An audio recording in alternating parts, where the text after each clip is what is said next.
Hey, this is Misery Tourists Love Pig Roast. That's that one's. I'm so used to saying Misery Loves Company or things that sound have almost exactly the same rhythm as Misery Loves Company. So Jeff fed me a little bit of a tongue twister this time. Misery Tourists Love Pig Roast. So this is a collaborative reading between Misery Tourism and Pig Roast Publishing. And so I've been really excited about this. We've been doing a lot of these collab readings with different small presses. But this one's kind of special because Jeff has Jeff is a regular here at Misery Loves Company. He's been I know you've been coming to these things for a long, long time, and it's always been nice to have you. So it's really awesome to have an opportunity to kind of give your press some love here and give you guys the spotlight. So Jeff, I'm gonna turn it over to you to give a quick introduction to the press, and I think you have a little video to show. Awesome. Good evening. Uh, I want to just start off by, of course, thanking William and Rudy and Misery Loves Company, and hopefully on a short hiatus, Misery Tourism. We'll find out. But yeah, let me say my elevator speech, I guess. So maybe some folks know this, but I started off as a musician. So I played guitar in this band, Arabon Radar. Then I was in another band called Made in Mexico, which, the first one got a little bit of a cult following, but I spent most of my 20s in living in vans, sleeping on floors, being a musician, and pretty much came to the conclusion that, the war was over, at least in my mind. I pretty much stopped playing music, but had all this creative energy. So around 2017, 2018, first one of the first things I did is just publish a memoir about being in a band and like the rock lifestyle and all this shit. Um, and then I kind of always watched alt lit and all this stuff from afar, 2012s, 13, 15s, whenever that was. And figured I just focus more on writing, publishing books. And that's when I kind of discovered, more outsider transgressive literature. And it was stumbling to start. I published some completely weird books, probably got grifted a few times. They're out there somewhere. Uh, but then, time went on and I get a little more serious. And of course, I started hanging out here, meeting communities of people that are doing like some of the best writing that I've ever read. And I kind of feel like I pulled some of the weird stuff. I've always lived on the fringe, and I feel like that's where I probably always will live. And, just a little bit about the press. It's not just me, it's me and my wife, Ruby, who's here tonight. I don't know if you can see her. Here she is. And we've had editors over the years. We've had people come on who help us with art. Kareen Halbert, Yoko Molotov Jr. We had an intern, Meg, who went to Columbia, and they were awesome. I think they're interning at LA Review of Books right now or somewhere out there. But they were very helpful. We're hoping to get a publicist working with us, maybe like February. Her name's Lydia, super cool person. So, things are looking up for Pig Roast Publishing. I appreciate all the help, the communal help of everybody that's helped get things where they are today. So let me see. Pretty much, I just wanted to give a shout out to everybody who's reading here tonight. I feel like this is probably the best writing you're gonna get. And it is weirdo shit, and I love every single bit of it. So I'll zip my lip there. I think where we're gonna start off with Lisa Carver. So Lisa lives in Paris. She said she would be here, but she'd like to be here, but the time change is just a little bit rough because I think it's really late there or early in the morning. So, and Lisa doesn't really do live readings like anywhere. If she shows up in town, it's usually some kind of performance art situation. So I've never really known her to read from her books. But what she did say is that we could show a skit that she wrote. And what it is, I think it was 2019. I went crazy and my wife went crazy. And we flew in December to Stockholm, Sweden to meet Lisa. And it is dark almost 20 hours a day, night, whatever, in Sweden. So we sat in December in the dark and recorded these wacky skits with her. So she wrote this. Some of the other people in it, Sam, Larry, Carl, Swedish folks. Genevieve, yes, who is from Detroit, I think, living in New York. But you'll see it. It's a pretty quick skit, and I hope you get a kick out of it. And then we'll be on to folks reading live. And thank you. Thank you, Jeff. Thank you, Jeff. Thanks so much for putting this together. I think it's going to be a really fun night. And Rudy was going to, I believe, play the skit for us. Yep, I'm going to play the video here. It's going to be just a second because I need to adjust the, I need to like make that thing disappear, that little green bar or whatever disappear. I'm going to share my screen if that's cool. Share. Yep, go right ahead. Roger.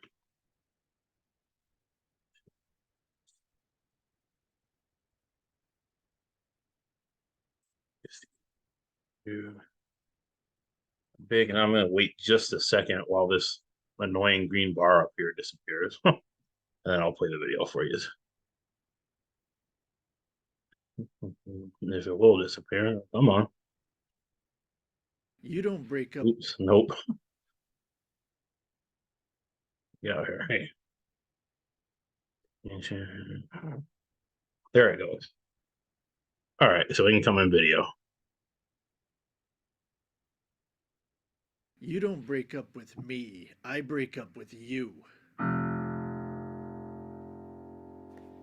You have some serious issues.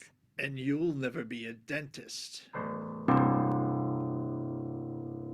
He was Bart Corbin. He was a killer dentist.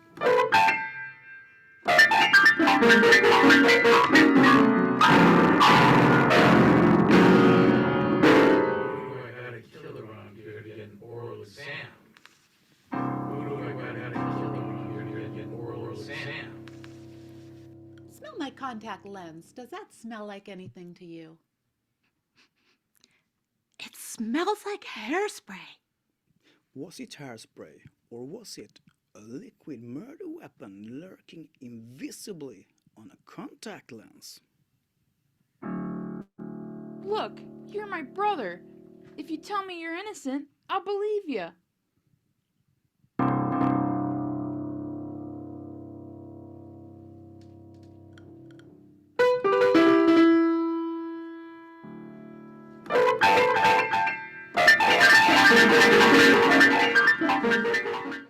Our DA's over in Georgia are real good, and they're gonna get you on perjury. That's lying. Don't play games with me, detective. You won't win. You're not good enough.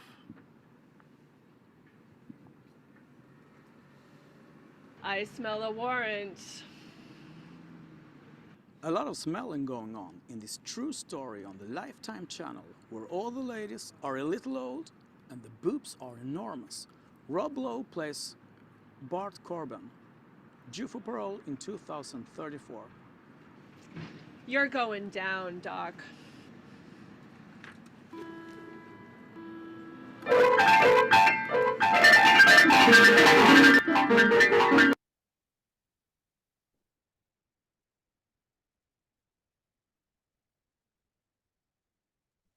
Man. Jeff, Oh my God, that was hilarious, Jeff. I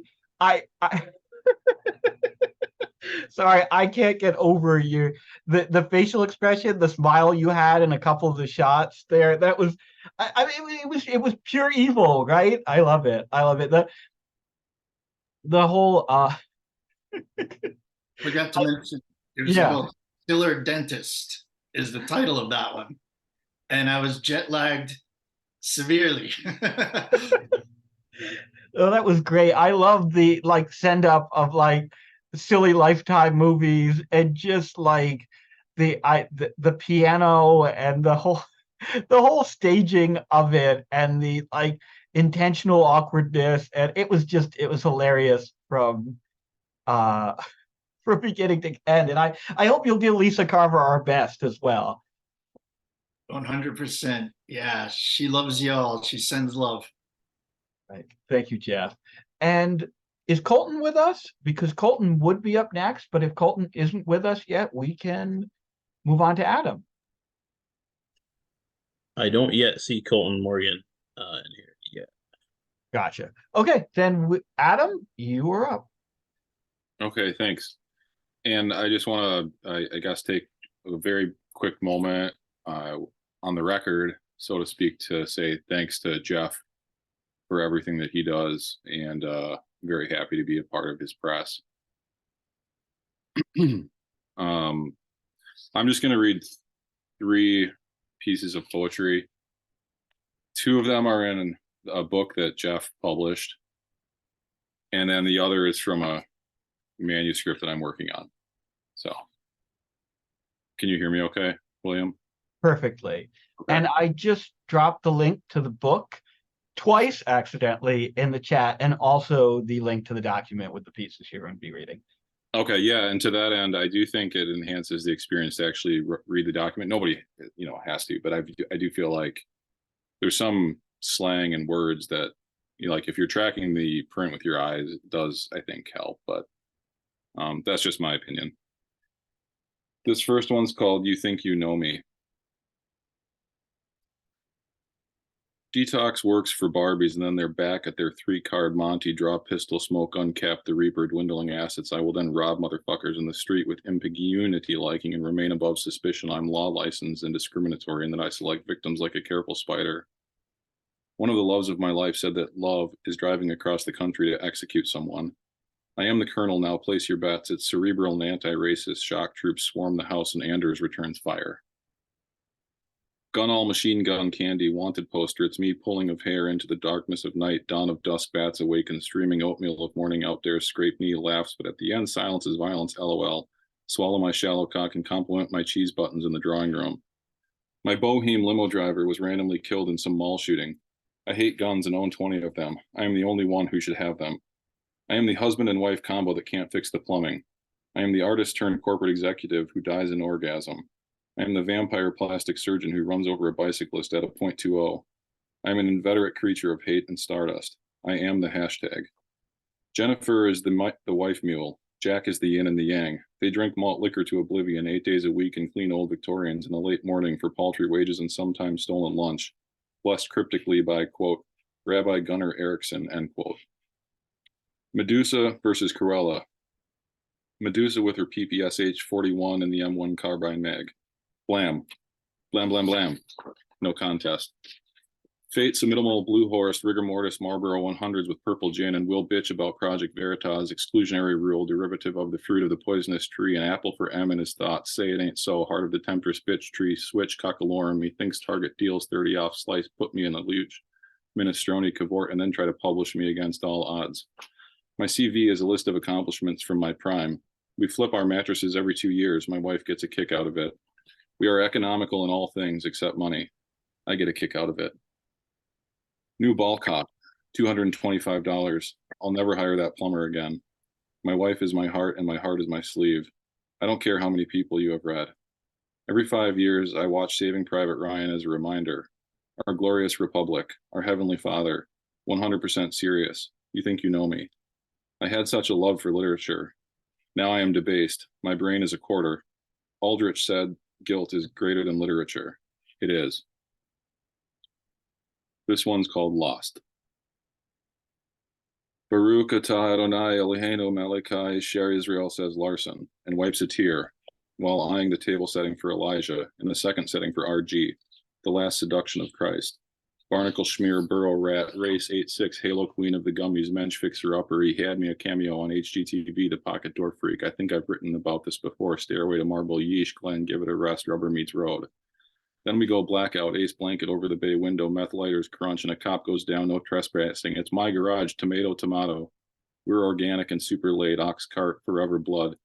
Throws full-fingered blood gang sign in 6th grade biology in the suburbs. What is wrong with this picture? Parenthetically speaking, Blago made a comeback. Trump photo op, indict me, Linda. Everything is loose change. We can believe in Netflix series, organizing a community, flunky Frank, schizo, my asses, number 2 pencil. My job is to entertain e-cigarette crowd while you poison the lake. Mama Mia, La Casa, it's okay. It's at Flex.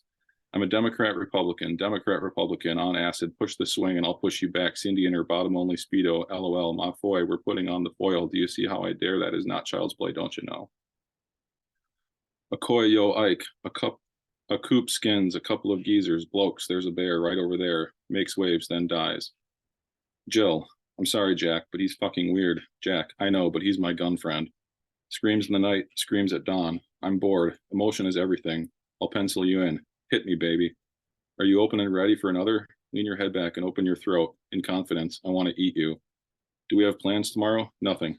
Sweet. You know Daddy likes a free weekend. Plus, I got a DM with Little Tank, LOL. Are you okay? Yeah, why? Who the fuck is Little Tank? LOL, stop playing. Who is that? My fingers smell like blank. LOL, babe, you have boundless energy. You are going to live forever. I know. Babe, my phone is at 12%. Sam Smith me, babe. What's that code for? Everclear shot, skunk, roll with it. I don't want to die alone. Concrete canal, it's so cold. New judge, vegetation, slip, asshole, bleed, carp, wide-eyed, vamp, carousel, lice, all the things she said. The sick surfeiter, Catholic skirt label, cotton, China, take over frigid fish, Europe. You'll be sorry when we're gone. Maybe you can save us someday. Antiseptic and sepsis, anti-Semitic French fucks, belittle me, bro. You want a box or hot box? I'll fuck the madam for free. What of your Franco ancestor? We stole them and set up a tripartite government. You could never do, bro. Pierre on stilts. Hell right, I'm mad. Asphalt me, then ask a question. Milo, why? A reformed demon. I am obsessed and will hunt down videos of him, me and Milo, LOL, on our pilgrimage. This, Amos, is how you midrash. Ex-egos flake for the sake of there goes Abraham. I'm called to Judaism. And I love you. Every single thing is from my head. I did not use one book for this. Did the AI have outside influence, Umberto? That's what I thought. He is not my real hero. AI can't suffer. This is the test. Vandal, flip, A&W synopsis. Blank never replies. She's on a plane and posting. She doesn't eat. She just writes Nicholas Sparks books and does a bump once a year for the photo op. Limelight, Jellyfish, Entangled. Brian Blank Ellis is dope as fuck. Hockey freak, Miami Knights. But it's true in Fiji. I would tip him. When in Rome, he has an elf thing like me. This is all a blue check post for like 20 people, gods in the sky who, like me, take off their clothes. You want to stay on the outside. That's the ticket. You don't want to get too close to the money and get forced into the Sean Thor Conroe Jinko scene. Stay right, cool, have it down, Pat, Patna, Ted, and write what you want, not what they want. Get feel well. You know, it's backs to my point. You mistake me, you ketamine wastrel. You think that I'm a writer, and no, I am not a writer. In fact, I make explicit herein and hereunder that I am not, nor have I ever been a member of the writing community. I am merely an observer and a comedian, a faggot in your parlance. You like beer and wings, and frankly, I do too, but we are different. I smell book bindings and ponytails, and you are saving for a 529 college savings plan. You are good, I am bad. It's simple, and courage surrounds the house. What in your brain palpitations? I want to dig roller pensman a hooks. It's autodidactic. Fuck meander to the synagogue. I'm bloated and horny. It's cool though. If these last 30 years you thought I was a man and I out of the blue told you to fertilize one of my eggs, would you bat an eye? That depends. Would you finally give me your antique gumball machine and would you introduce me to Cascade? Babe, I was down in the basement and found a folder labeled 2018 taxes, but inside it was a bunch of photos of you. I'm sorry. How do you write a book when one of the loves of your life has died? Hey, it's cool. I just got your email. The acceptance. Number 1, I don't care if you edit this. I just want all the words in it one way or the other. Like, I want all the blood in there. The exsanguination. And number 2, here's to you, babe. Thanks for publishing my book. This one's untitled. Schizomaniac, ankle obsessed, tree dot, pussy thunder at your service, Esquire. Hetero junkie, tippy Audi, plastic bag. What time is court? Whistle what, who, and wrinkle rod, shootout, squirt gun, fanatic, Amazon package, doubly bagger, shitpost, who done it, Magnum. The green of the grain, the head or the heart. I'm hanged by belt. How about you? AAA ghosts. This way to Arrow stream, trickle down Netflix, spook shutter, melt like ice, then form anew. The courthouses of Minnesota. Verily, I'll pencil you in. My ball gag is class action. Blueprints for a maze, then I'll swallow you whole. My rosebud got torn by Brent and he's half R. I won't say cream, televangelist, smarty pants, bill handle, keg beer, but I would try to outfox myself, but it's vanity, carp, hook, line, and sinker, mister. I'm submitting myself for inspection, literary police, Boldyke, Pierce Broad, who shuns a block party and has cystic fibrosis, fuck men, LOL, small town, scratch off queen who rebels against nature. I'm here, K. Wind hikes shield me in the park, basic Andy Crocs in a circle. Oh, really? I would like to calculate death, then minus time plus double fisting, malt licky 40s, bitch ass, hoe ass, trick ass, mark, witch, hunt, malefic, tatum, spelling, LOL. I write for one and one for all. Hey, babe, have you seen my keg of masturbation powder? Oh, that's right. Facebook Marketplace has a grip of them. I'll BRB. I'm back. Taint fell. Who fell on gun? Split face. Dandified spiv. Made out with a link boy and had him home by 9. You see me? My bucket list is my brother. New metal pulls, then pushes. Religion. Klondike. Randy. I pull petals and spin an apple, and it landed on your name. Heart deuce. Run away with me. I want you. Why, gasp zipper like I'll see you headless in Mexico. I've lost so many people. Shag carpet, roll with it. Sydney has guts and is filled with asbestos. I love her. Put a screw to me, then tape my mouth shut. This is secretly the second of 3. You are a bully, Esquire, but by all means, stay. Okay, fine. I will buzzsaw, cut, ice, tricked out, wigged Riviera in 98. Gosh. Find me in the sands. Wind haze, then flip. In fact, feel free to tell on me. In truth, I want the attention, even though I'm not always the best version of myself. Candidly, I would fuck Beetlejuice from Howard Stern, Magpie, then holler the way to Christ is in the pew, and I'm sorry. New house, nothing hits me. Plastered stairs, a thud, recessed lighting, Eventbrite, sutures.com. It's in your gums. What? Me. My shell necklace is missing. The one from Cancun? Yes. I want a divorce. This is broken shoelace theory. Picasso, never mind. My heart is in my throat. There are silent fireworks. It's pelvis this and that. Okay, Flannery. The neighbor's pool is on fire with Hank's male harem. LOL. Imagine a world where you couldn't submit. It would be heaven. This is white heat. I used to be a bear. I got laid. Oh shit, I just realized what you interpreted bear as. I won't delete. Shell necklace. I'm not over it. Talk to my lawyer. Don't make me go back to last Sabbath. It's the 4th. Can't you see I'm expressing triumph? That's it.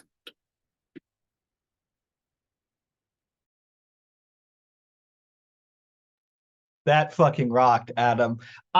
First of all, the book, again, covered in Sharpie and suing for peace. I've said it before, but it's a gorgeous fucking book that Jeff put together there. Adam, man, I continue to love this new approach that you're taking to your poetry. I love the oh my God, I can't say it.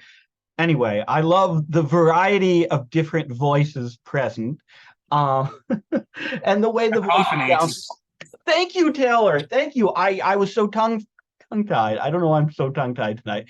Adam, I love the sheer variety of the voices. I love the quasi-musical way they bounce off of each other and interrupt each other and intersect each other. I love all the wonderful little turns of phrase present here. I love I'm hanged by the belt. How about you? That was my favorite, I think, little turn of phrase from this section. Certainly a relatable one. But no, there are all these wonderful manic phrases. There's all of these beautiful little gems buried here in the midst of all of this wonderful noise and all of these voices intersecting and interacting with each other. And I don't know, I just really dig it. I also really enjoyed the section there that was a little bit of a dig on the writing community mindset and and all that. Anyway, as usual, Adam, this is fantastic stuff. Thank you for reading.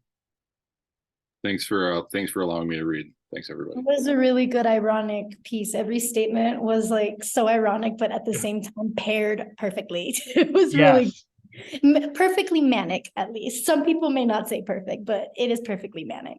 No, I think manic ironic is exactly the perfect way to describe Adam's present style. and Kakak. No, I can't say it. Motherfucker, I shouldn't have even tried. Nope, not gonna try. We're moving on. We're moving on. Someday before the night is out, I'll get my head straightened out and I'll be able to say that word. Kakak. No, fucking hell. Okay. Colton is up next. And he is here. I'm Hey, so Colton. late. I'm sorry. No, it's okay, man. I fucking missed time to nap. I had to work this morning and they put me on a pizza section. I had to make a bunch of fucking gluten-free dough today and my arms hurt. So anyways, I'm whining. I'm glad I got to hear Adam. But damn, William, I'm right with you, dude. I don't know. Like I woke up this morning and like allergies are kicking my ass. I'm tired. I can hardly talk. It's not a day for talking. It's just not a. It's just going to be one of those days when it's better not to speak. Yeah, being a person is weird today. I don't. At least I can kind of have a grasp on the English language. Okay, I can get the link to work for me. Okay, I got 4 pieces to read. One from kind of like my, I don't know, just like eras of when I got started writing after the pandemic. The first piece is from Misery Tourism. Then you got one from Staten Islander. And then one from Don't Submit, and then a new piece that will, I don't know, take me somewhere. But 2 of the pieces are being published by Jeff with Pig Roast. The Abuser will be out. So I'm very happy to have some pieces that are shared with other subs, but will eventually be in a book that Jeff is going to make amazing, just like Adam's book, covered in Sharpie, and Gabriel's and Lisa Carver's and everybody else. Anyways, I'm going to go ahead and get started. This first piece was inspired by the time I peed my pants in elementary school. It's called Prepubescent Butt Stuff. Be me, first grade, wearing new pair of pants that my mom bought for me at the mall. Dark blue pleated denim jeans. Feels good, man. .jpeg. Showing off my new jeans to my crush in class. All my friends are jelly as hell. Bell rings. Time for lunch. It's Sloppy Joe day. Didn't eat breakfast. Eat 5 Sloppy Joe sandwiches as quick as I can. Time for recess. Running around the playground playing freeze tag. Chasing my best friend when something shifts around in my gut. Stop dead in my tracks. Sweat starts collecting on my forehead. Hear something coming from my stomach.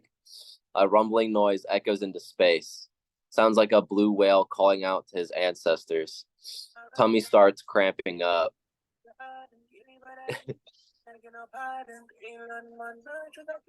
I like this. Oh no, not the background music. Like, thank you. Sorry to shut down the musical interlude there. Man, it's like last time they interrupted me, it worked, but this one didn't really hit the mood right. All right, where was I? See. Hear something coming from my stomach. A rumbling noise echoes into space. Sounds like a blue whale calling out to his ancestors. Tummy starts cramping up. Realize the sloppy joes are assembling in my large intestines, hardly even digested. Butt cheeks quickly clench together like an impenetrable stone castle door. It's poo-poo time, whether I like it or not. Bell is about to ring. I speed wobble inside, dodging the teachers in the hall. Slam against the bathroom door and pull myself in. That was too close. Take a deep breath. Reach down to unzip my jeans. Uh-oh. Can't pull the zipper down. Fuck. Tugging at my pants, praying that I don't ruin my new jeans. Sloppy stool is slamming against my rectum. Feels like a SWAT team's battering ram is smacking against my asshole. There's about to be a shit tsunami in my underwear. Sigh. Make the walk of shame into the empty handicap stall. Lock the door behind me. Accept my fate. Knowing this will be a traumatic experience, I get on my knees and let my life flash before my eyes while spacing out into the toilet. I think about the times when I used to go fishing with my dad, when I used to hide from my mom in the hardware store, when I fell on my crib that one time. Yeah, those were good days. My anus retracts. Oh, sweet Mary and Joseph, dear Lord in heaven, watching his only son, Jesus Christ, being nailed to the cross and crucified for my sins, have mercy. Liquid Sloppy Joe immediately shoots out of my ass like water from a high-pressure fire hose. My butt cheeks are immediately drenched in a volcanic eruption of molten dookie lava. Never experienced such a force being exercised from my bowels. Tears streaming down my face. My tiny boy hole can't handle this much longer. Little Sloppy Joe chunks are shooting through my underwear and leaking down into my shoes. Can't stop thinking about the ass beating I will receive at home. No one can hear me as I scream into the toilet. Soon the onslaught.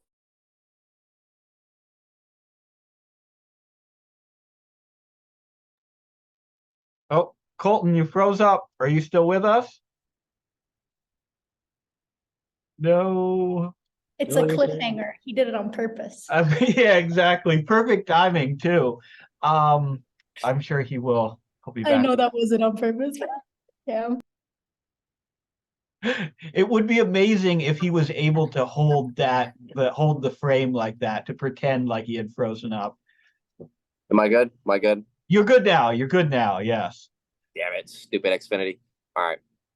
So you grab the handicap handles while praying for the secondary shockwave. Before I can black out, Chunky Duty shoots down my prepubescent legs. Small turds launch out of my asshole like NASA satellites. The power of this intense sphincter explosion triggers my fight or fight response. I'm suddenly unable to control my bladder. I'm pissing my pants with unbridled vigor. PP leaks out of my zipper and front pockets, starts mixing into the puddle of diarrhea on the floor. After all the urine exits, my anal canal closes. It's over. It's finally over. The sun's rays enter through the bathroom window. The birds outside start chirping in unison. Can finally find peace now. Gathering as much toilet paper as I can when the door opens. Look under the stall. It's the handicapped kid. Are you fucking my shit-stained ass right now? .png. He rolls in slowly. Hear him sniffing the air. What is that smell? Wheelchair suddenly rolls into the fluid puddle consisting of my secreted butt scat, my willy juice, and my tears. Handicapped kid shrieks and projectile vomits into the fluid puddle. Some of the vomit ricochets onto my jeans. At this point, my mind is suspended from my body. I feel absolutely nothing. Handicapped kid immediately starts crying, rolls out of the bathroom faster than Dale Earnhardt Jr. He tells the teacher what happened. Teacher pokes her head into the bathroom, gags, and then tells me she's already called my parents. I wish I was an abortion.gif. Sit there like a man on death row, praying for a school shooter to come end it all. Bathroom is guarded by my teacher and the principal until my parents arrive. Mom brings in a new change of clothes. Dad has to use a knife to cut off my jeans. Have to wash myself off in the bathroom sink. The bathroom is closed off for the entire day. Whole school finds out. Handicapped kid starts bullying me now. How's it going, poopy pants? Okay, so that was like when I initially started writing, and Misery Tourism was awesome. I just wanted to be as inappropriate as possible, and then Staten Islander came up, and so I wrote this piece. I don't know, and the title was goofy as hell. I thought about changing it, but I think it's goofy the way it is. This one's called Platonic Tummy Raspberries, and it's about childhood. Daring to be 14-year-old Denham Bradshaw, boy who got stomped in the chest by a bull after his first ride and died of cardiac arrest. Super Monkey Ball main menu music playing while you construct a tall tower out of Legos. Red brick, yellow brick, blue brick, green brick. As you walk away to go find more building blocks, your brother runs up to you, punches you in the gut, and then goes over to the tower and knocks it over. Go get that bottle of Broadbent Vino Verde and be sure to pour it into my special glass, asshole. Did I tell you that I stole those Kirby playing cards from an ex-roommate living out in Mayflower, Arkansas? Did I tell you that I stole those running shoes from the same ex-roommate? Did I tell you that I watched my ex-roommate throw a rock at a duck and the duck couldn't fly right? Did I tell you that my ex-roommate liked Bob Dylan? It's 2016 and it's the weekend of my 21st birthday, and mi amigo from Mexico City drags me to DuPont Circle to hang at the Latin bar, but none of the senoritas will dance with me. Ay, caramba. To cheer me up, we go to a gay bar for free drinks. The city homos fill me up with so much goddamn whiskey that I have to run and projectile into the urinal. My roommate pats my back while scrolling on his phone and tells me, holy shit, Trump just won Florida. We run out on our tab and start walking towards the metro when we see the Founding Church of Scientology building. We go up to the front of the building and jump over a tiny black fence and make dents in the dewy lawn and pretend like we're having a religious moment, but in reality, we're just trespassing and getting grass stains on our work clothes. Chicken Sheriff wears a green denim button-up under a leather vest. A red-faced scarf hangs around his neck. His Colt Frontier 6-shooter is tucked into his belted holster. The stern cock scans the area, squinting under the harsh Texas sun. Bark, bark, bark, bark. The hour for mayhem is imminent, a matter of when. The bird pecks the ground and stirs up some dirt. The town needs rain. The town that needs enlightenment. Bark, bark. The town needs hope. The town needs careful oversee. But no matter what, the town needs law that upholds an ethics of nostalgia, the protection of literature, and death to anyone who tries to pervert the former or oppose the latter. Self-flushing toilets and freshly tightened spliffs. It's coming. It's coming. A paranoia of open eyes. It's creeping in through the crack in your window. Look at the vine twirling through broken shards. The world wants you. There's a guy dressed up as Michael Jackson at karaoke, and he only talks like Michael Jackson and sings Michael Jackson songs and keeps looking at me, and I don't know what it means. Referring to the former, the latter. Kill yourself. Sleep over with friends watching the Jackass guys put a leech onto Steve-O's eye. And so there was a change. There was uncontrollable urge, a newfound fascination with flicking fire onto a glass jar and watching the rodent inside sink his teeth into a squishy belly button.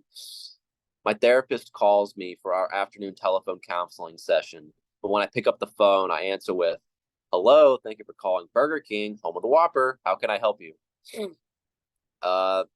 This next piece was probably the fastest piece I wrote for Don't Submit.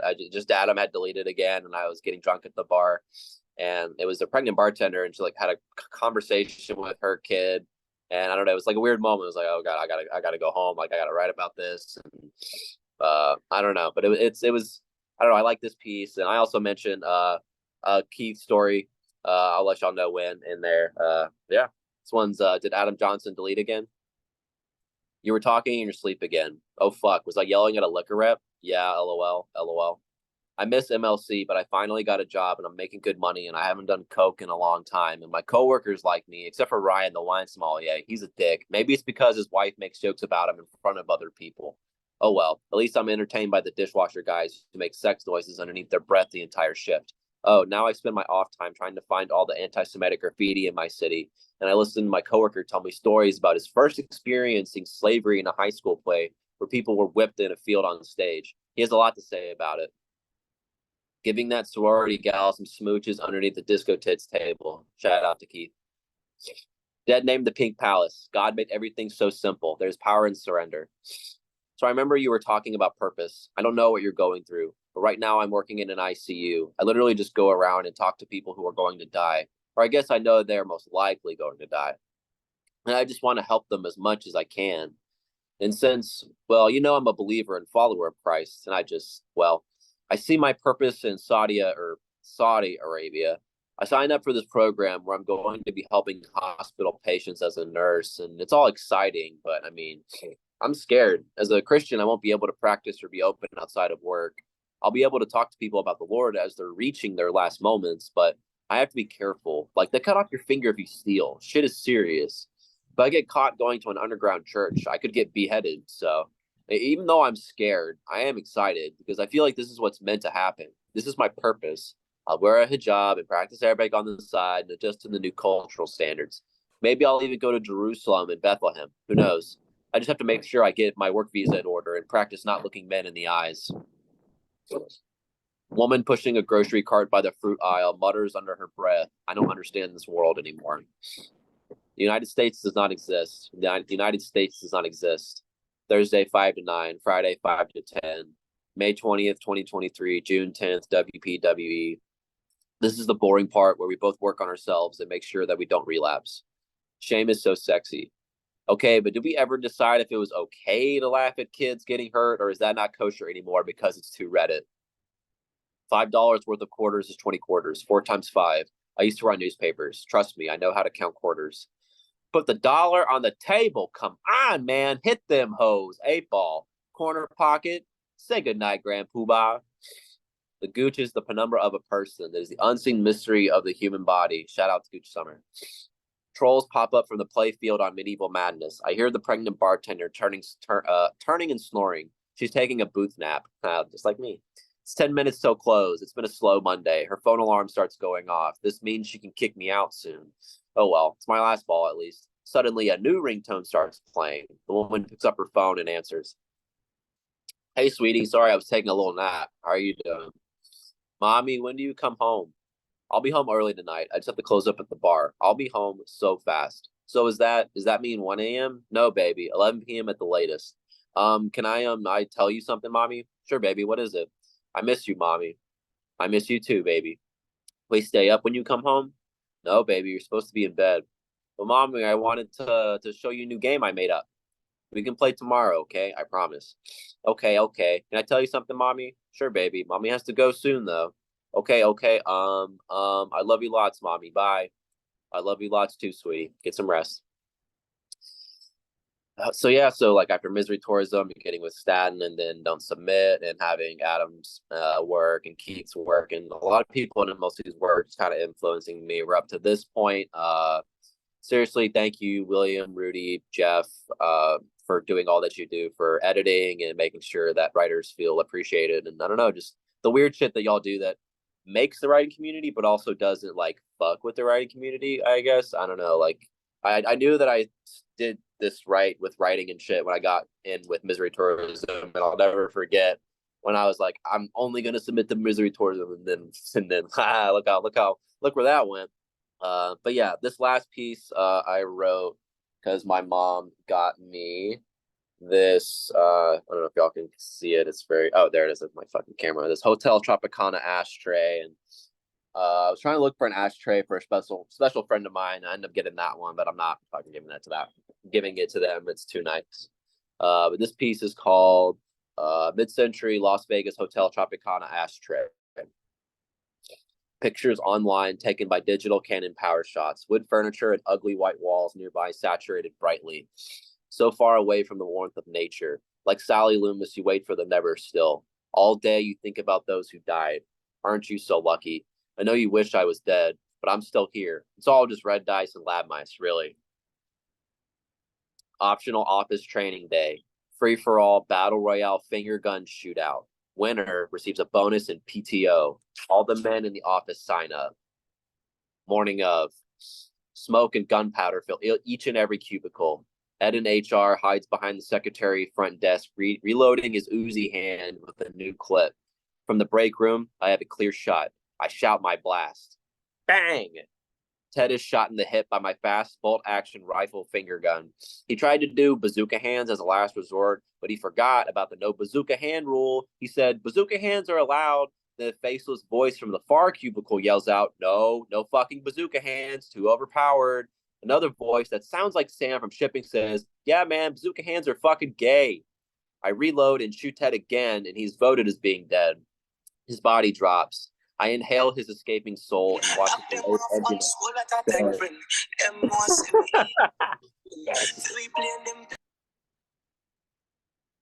I'm glad they're interrupting me. I was secretly hoping to just like I get all the trolls. So good. I thought you were dragging that there'd be trolls, and then I was like, oh, I thought even in the beginning when you were like saying how there's gonna be trolls, I was like, really? And you weren't lying. Sorry to interrupt. I was just surprised.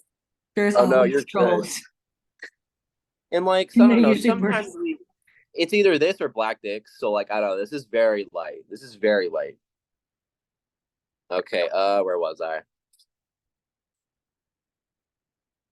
Oh yeah, man, bazooka hands are fucking gay. I reload and shoot Ted again, and he is voted as being dead. His body drops. I inhale his escaping soul and watch a delayed emptiness fill his arms and legs. Watching Ted bleed out, I only felt slightly disturbed. Only because I was good friends with his brother. But he was also a bazooka hands bitch, and now the birds are picking at his teeth. Some kids will never learn.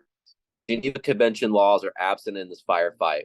Sarah from accounting enters from the meeting room and walks through the entire scene unscathed, even though I shot her in the face like 10 fucking times. She's such an asshole. I even yelled out at her, Sarah, I got you. I shot you in the head like multiple times. I freaking got you, Sarah. Hey, you're supposed to fall down and be dead. But she ignored me and kept walking. Something about end of the quarter reports and blah, blah, blah. I just kept shooting her in the face until she left. Afterwards, I moved along the room. I rolled tactically past the snack machine and scanned the area. I spot Bill from logistics. He just double taps 2 of the new interns. They were just starting to get used to the copier. I try not to alert him to my presence, but I accidentally step on some packaging wrap. He turns towards me and slowly aims his nail barrels at me. Hellcat handguns.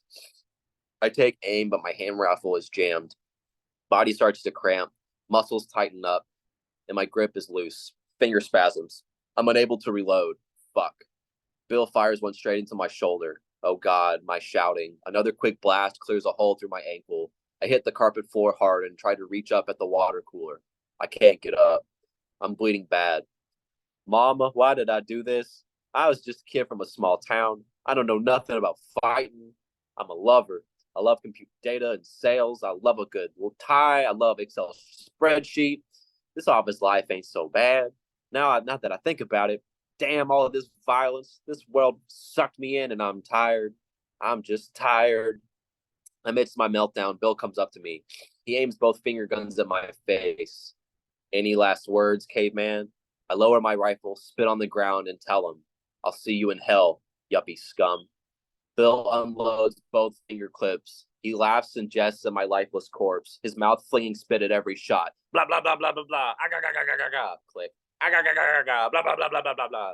Slivers and spotty bits of my chest and face fly back onto Bill's button-up. A shower of bone and blood fills the air. I can hear Sam from shipping crying nearby. Suddenly, our boss Randy walks by the carnage. He takes a bite from his microwave pretzel. We both stare at him. He wipes on his shirt, points a greasy, loaded finger at Bill, closes one eye, and calmly says, Stand still and smile, Bill. You're going to Disney World. Free drink and meal voucher. Stay a while. Keep slots. Push for prizes. Watch your chances come to life. Brand new stop sign on busy downtown Court Avenue corner wearing a polka dot tie around its pole neck. It's his first day on the job. All smiles. He wants to make a good first impression. Floppy diskettes remixed to fit the times. Gooey, thin, sublime. Broken up, fitted on top of concrete walls. Serrated, clear cut. I gotta say, I heard this paragraph said in a coffee, lobby in a coffee shop. This was said kind of like I edited it, but it was said by this guy. This is a real thing a person said to another person. I think he was like firing a person in public. Don't ever do this. Don't ever do this. The most terrifying old man I've ever heard. Anyways, I gotta say, I've been doing this for 20 years. I'm on the board for health sciences, and it just seems like you don't care. You're disinterested. You've not expressed any desire in the aging process, no concern for genetic understanding or practical applications. Your team isn't interested at all. You've shown no improvement. Did you even read those PDFs I sent you? Nobody cares. No one listens to you, which means you're not listening to me. No, you're not. Nothing has changed. What am I supposed to do? I call it like I see it. I remember what you first said when I interviewed you for this position. You remember? People are interested in aging because they want to live forever. It was a sign. That just said it all. I mean, come on, man. One quick disco nap. I'm back. Too real. You've been breathing differently lately. You know that? Sharon said. It's just the weather changes out there, Karen replied, eyes still glued to her laptop. Karen continues.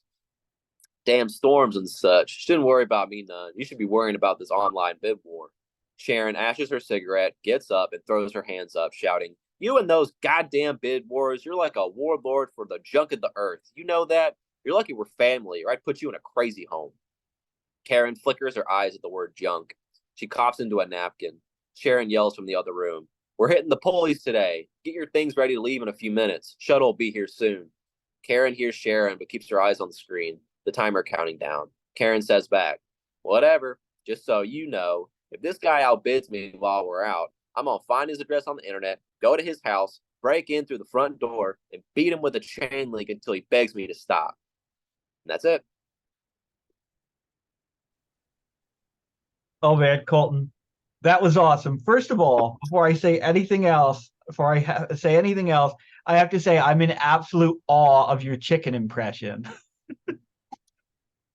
But Colton, I love these pieces. You've read one of them you've definitely read before because we published it, and another one you've read in the past. But I really like the selection of pieces you picked for tonight because there's a real thematic through line there. You picked a bunch of pieces where there's a real sense of like youth and childhood and aging, and each of them tackles those themes in dramatically different ways and stylistically have very different approaches, wonderfully so. And obviously, I love the 4chan green text piece. I love it. I loved it when we published it. I love it now. It's such a great use of that style of storytelling, and you lean so beautifully into the kind of tropes that you expect from a 4chan green text. Like just the sheer vicious graphicness of that story is unbelievable. But man, I dig all these pieces. I love the Did Adam Johnson Delete Again piece because superficially, it has a similar structure to some of the pieces you've read.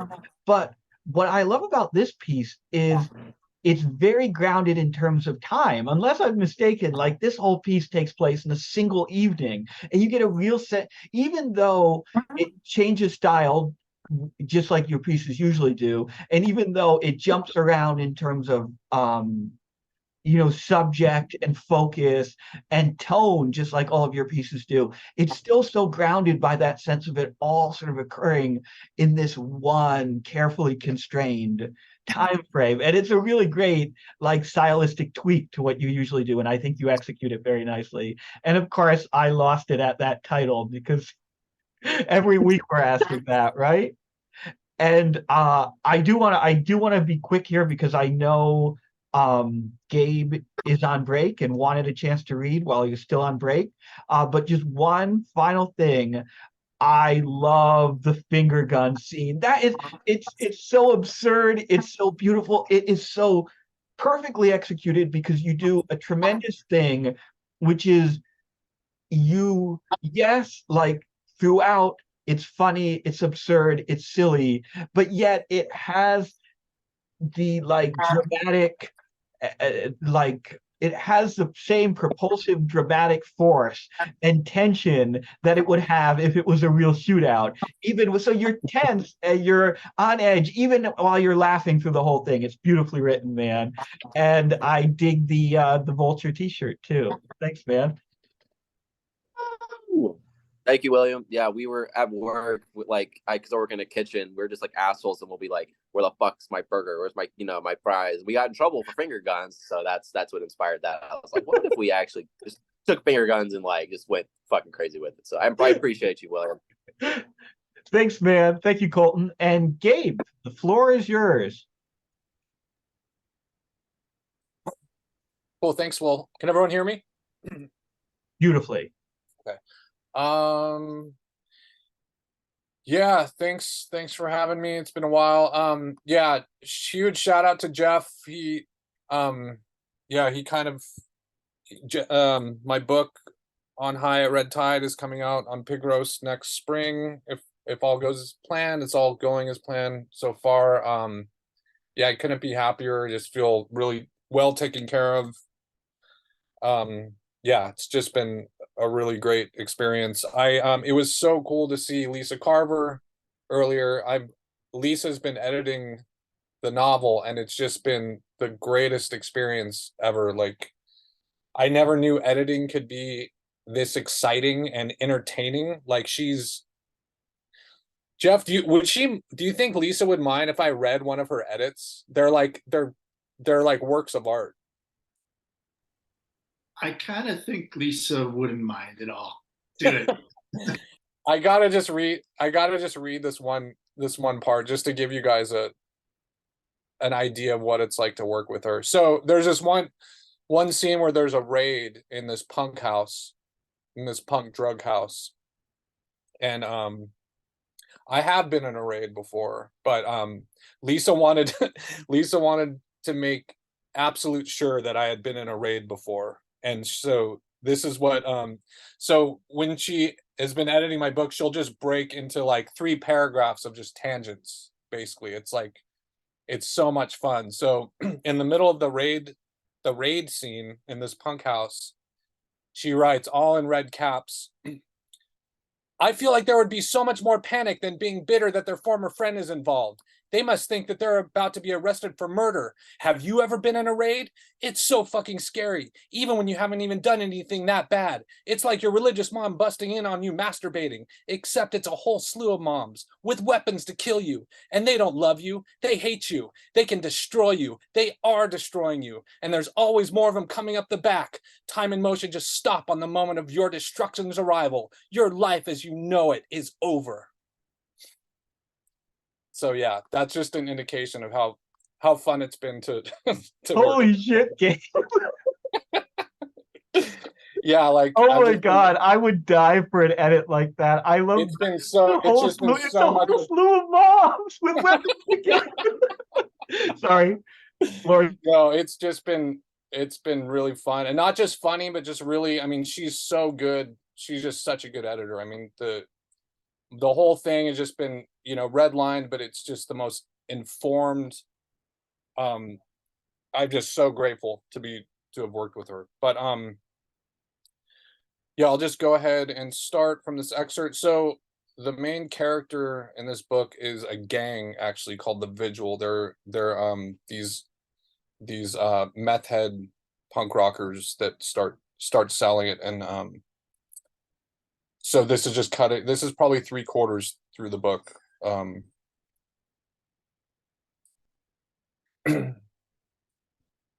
When they're not tearing into their own flesh, the Vigil continue cutting corners, capitalizing on their uber-exclusive high-risk teen clique, writing a list of every kid wearing grunge band t-shirts, flannel, camouflage, third-wave tie-dye, vulnerable marks for the alternative rebellion mass market, the unbeknownst participants of the Bill Clinton playing sax everything is groovy, neoliberal three-strikes Doc Martin corporate bootlicking rock the vote psyop. The Vigil push their product hard, a race confined only to the tangled sausage of their potholed brains, before Rico and the girls can inform these kids the celebrities they idolize are actually doing heroin, not speed. But the more they turn these kids into twitching lunatics, the faster they're taking over the upper level of their asylum, since the basement shackled Vigil have allowed them to use the front door. Don't even think about coming downstairs. We'll come up to you, the Vigil warn. Pulling out their hair, losing parts of their mind with every strand, preoccupied with getting ripped off by the alternating cast embedding themselves upstairs, nesting in the corners. Ascending from the basement, slaloming through furniture moms rearranged a dozen times over, Rudy takes their orders like some psycho subterranean car hop, returning 30 seconds later with the customer's danger dust, assuming they'll just leave. But some nights there's over 20 of them mom thinks she's entertaining with her hyper-slurring 60s pontificating. Under her suffocating spell of circular nostalgia, they're terrified they'll upset her if they interrupt her by exiting. The basement, now a dungeon of fire and dry ice, smoke and abandoned mirrors. Since the Vigil have quit snorting, they're inhaling a glass pipe. The fumes of fuel swirling, clinging to the black, giving the dark a gray matte, a zero visibility fog, the illusion of buried light. Sequestered behind their dirty hung sheets, each boy a spider waiting on their web to catch the invisible streams of unholy meth summoned magnitude. Vaporous speed demons ever ambient. Behind each sheet, Tristan, Mikey, Rudy, and Jean engage in psychic battle after negotiations of psychobabble fails them. Each boy part martyr, part exorcist, assigning their bodies into malleable vessels for shrieking tormentors, speed evaporating window frost, separating them from this churning world. Unremorseful at opening the portal, the boys' messages calcify into every teen's bloodstream, pumping translations of their inherent mission to fight these phantom comets beyond below. Every time a sale is made, it ignites the ammunition for this spiritual confrontation, distributed to adolescents brave enough to sacrifice their mind and body, cutting so deep into their flesh they're not sure what is gristle and bone anymore. Anything solid, a barricade. The Vigil scream obscenely when the blade won't go further. Self-administered scars, war medals displayed proudly, oozing green from infection. Any kind of topical treatment, much less a hospital visit against the rules, now etching the Vigil into the same fanaticism as Christian Science, Jehovah's Witness, and Scientologists, more terrifying than the three combined. The Vigil living out a real-time seppuku passion play, the blade's intercourse to liberate, empower, fear, the real disinfection coming from within, reveling in euphoric phosphorus, blood red tides crashing, the acidic path of meth's chemical elements dissolving any synapse a foreign body could intercept. A single light bulb burnt out in their sky of ceiling, their lurching silhouettes are fallen soldiers zombified, suspended in negative image, shadow boxing in anguish, the Vigil cocky in their cowardice, this chimeric camaraderie, the demons undistinguished from benevolent comrades, an architectural puzzle of agonized screams overlapping, mind over flesh, and matter of facts cackling, collected in bulk and collecting all bloodshed in mom's expired prescription bottles, containing it for proof before drinking the spheroid circuitous fuel. A savage war tribe of cannibals harvesting skulls as trophies of their own bodies beheaded from the inside out. You got what you deserve, now go to hell. Eyes slitting open, the four boys convulse awake at mom's triumphant condemnation. grabbing onto each other for dear life, like ants clasping together when drowning. Beef jerky scabbed over lacerations map their shirtless bodies, gouges too vivid a lesson into the depths of flesh. I just wanted you guys to know, says Mom, stumbling down the stairs holding a mason jar of cash. Oh my God, what the fuck is going on down here? Mikey vibes she's spinning, oblivious to their homespun surgeries. Sorry, Ma, we'll clean the place up today. Too cool, she chirps, oblivious. I was just coming down here to let you guys know those nasty Menendez brothers got convicted today. Lyle's prosecutor really hit the home run. She told the judge, boys can't be raped because they lack the necessary equipment to actually be raped. So it was all about money all along. Mom parades around the room, taking handfuls of cash from the jar, throwing it in the air. Like green leaves falling premature, they land on each furrowed brow boy. We might be loaded now, but justice will always prevail, you know, in case you ever plan on murdering me for this shit, she says. Mom holds up the half-empty jar and it falls from out of her hand, shattering on the ground. Both hands free now, she frantically wipes invisible crumbs off her Operation Desert Storm t-shirt. And that's it. That was fucking fire, Gabe. Holy shit. I know you've read from this manuscript before, but I'm pretty sure you've never read this section before, right? I don't believe so, no. I love the way this book is developing because the excerpts you've read in the past have always been excellent, but I can, just from what you're reading from these sections, I can tell like that you were editing this down to absolute fucking precision. I love, just on the level of the prose itself, I love what's happening in these two brief excerpts because on the one hand, the prose here is as propulsive as a fucking action movie. It's a fucking bullet. Like, it does not slow down. It doesn't stop. It drags the reader directly through at this breakneck pace. But yet, your descriptions are unbelievably fucking vivid. And usually, and often, like in prose, you can have one or the other, right? You can have concise, fast-paced, really propulsive writing, or you can have really vivid, like lavish descriptions. But here you have both. You have both. There's not like a syllable wasted here, but yet your descriptions, your language are unbelievably unique and vivid and nightmarish too. Like, this is some really horrifying shit that it depicted in just the most lavish and, in a weird way, beautiful way. It's really fucking good, Gabe. I'm really fucking impressed by how this is shaking out. Thank you. Yeah, I worked with Elle Nash. She helped me chop 200 pages from it. It was like a 400-page thing, and then yeah, Lisa's just been really good. Helping me just get it even finer chopped. So yeah, I'm just really grateful for those two. Yeah, Gabe, I like the fact that it's like a group of people that are kind of the main character. And the way you write it, it feels like, you know, a group being written about. I don't know how to really like what that's a cool technique though. It feels almost like a really psychedelic, twisted kind of like Night in the Woods almost. There's a game called Night in the Woods, and it feels like that. Like, it's a closely knit group of people being described in like this animated kind of detail. It's really fucking sick. Yeah, you'll get to. Thank you. Yeah, you meet them all individually, and it focuses like they're all kind of the main character. But yeah, the gang is kind of, yeah, has to kind of homogenize into its own character. Cool. Thank you so much, everyone. Yeah, thank you, Gabe. Thanks, Gabe. Sorry I kept you waiting for a little bit there. Oh, no problem at all. Awesome. Thanks, man. And Keith is up next. Thanks, William. Appreciate it.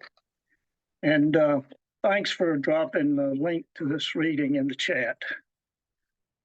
Jeff, I'd like to thank you too for for giving me the opportunity to read tonight. It's been a special reading tonight, and I really do appreciate the chance to read. I have a piece that's not in what's in the link. It's been added in. I toyed with putting it in and taking it out off and on, and today I decided I'd add it in. I didn't get it put in the original link. You start noticing things a little bit differently. Your anxiety levels seem to increase faster than they used to. You find yourself saying, I don't know. I just don't know, more often. You hear comments like, that's not like you to forget that. You listen to the blues to relax. You feel the heart and soul of one of the great bluesmen, Albert King. He's singing, everybody wants to go to heaven, but nobody wants to die. You start thinking about life. You decide that you must write. You know where you're going. So you go ahead and title what will likely end up being a collection of poems and short prose. You can see it. You can feel it. You'll write it, and you'll call it Interfusing Times, Notes from a Survivor. Now I lay me down to sleep. I pray the Lord my soul to keep. I believe that few people go to bed at night with thoughts that tomorrow is going to be their last day of life. Amen. The implosion of cryptocryptography and oniric experience. A future world divided, fled to realign geographic areas. Protagonist and infiltrator, shades of green foreground, azure blue background, black sooty clouds hanging in the precipice, walked by, bloody corpses, roadside, ventured out after the glow died. Background music, only approved techno. Impose the will on the people, acceptance. Heed the warning signs, apocalyptic. History. Athens, Georgia, 1976. It was his first spring at the University of Georgia. He was 20. Outside the high-rise dorm, across the parking lot, a small patch of woods buffered a stream. Beside the trickling water, he strung a net hammock between two trees. He laid back and relaxed in the cool, fragrant air. It was intoxicating. Among 20,000 students over 2 years, he never once saw that scene repeated by anyone. It was a very special time. P.S. IBM-S.178. 30 minutes of exhilaration and pain, ebbs and flows, tension and release over and over 4 times. Wow. Endorphins, dopamine, chills, warmth. Please end, stop, no, don't. Surreal moments live forever. Life in our dreams. It's who we are. We're in our heads, thoughts racing, day and night, always racing. We take drinks, drugs, pills. We medicate to no avail. And one day we wake up and hope to stay awake. But sometimes we fall back asleep and the dream begins again. Fuck the noise. Make it go away. Please. Why am I like this? Help. Just calm down. He sits on his bed. You're going to be okay. Everything's fine. Just take a deep breath, hold it in, then let it out slowly. Watch me. He watches. Now you do it. He does it. Take another breath. Takes a deep breath. He holds it in. He lets it out slowly. He feels calmer. He's shaking less. Tears are forming in his eyes.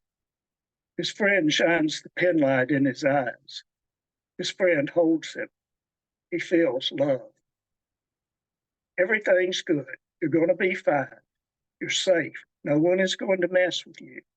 You're going to be all right. He crawls under the bed covers. He sits up against his pillow. His friend rubs his cheeks, hands him some pills and a bottle of water. He says, "This will help you feel better." He washes the pills down with the water. His friend leans over and shares a long hug. It feels so good, so loving. It's quiet now. Everyone is left. Only he and his friend remain. They break the hug. His friend picks up his black bag and says, "I'll check on you in the morning." He lies flat under the covers. He hugs his pillow. He is alone.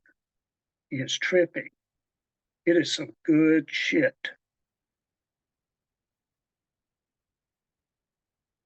Life in our realities. Mirrors on the ceiling. I look around my room. Everything is a reflection. Who I was, who I am, who I want to be. At 25, I didn't think about these things. Pink champagne on ice. Are we all just prisoners here of our own device? Seize the opportunities, savor them. Fuck reflections. Live.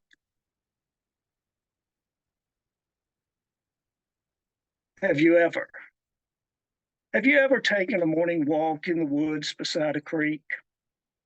Have you ever truly listened to the sounds of the birds, the rustling leaves, the flowing water?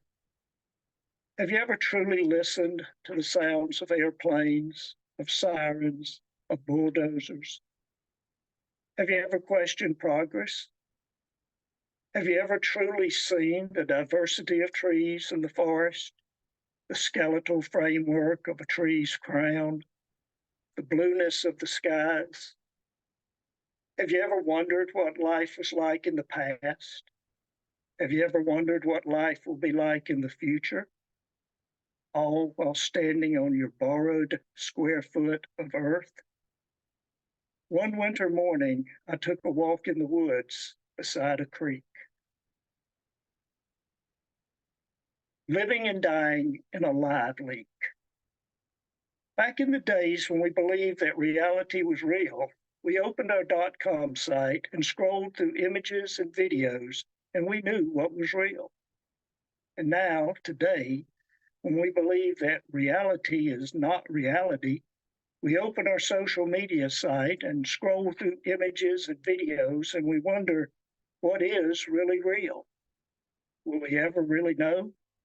Did we ever really know? Or was it all just an illusion?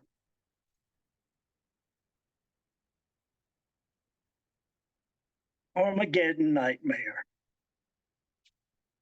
When John awakens, he realizes that the world as he knows it is ending. He presses the button on the top of the bedside clock. The display lights up. It's 2:38 a.m. John realizes that he's in reality. He's not in his imagination. He's not sitting at his desk writing stories. He wonders what triggered his dreams. He remembers the last thing that he did before setting his phone down and putting his head on his pillow to go to sleep.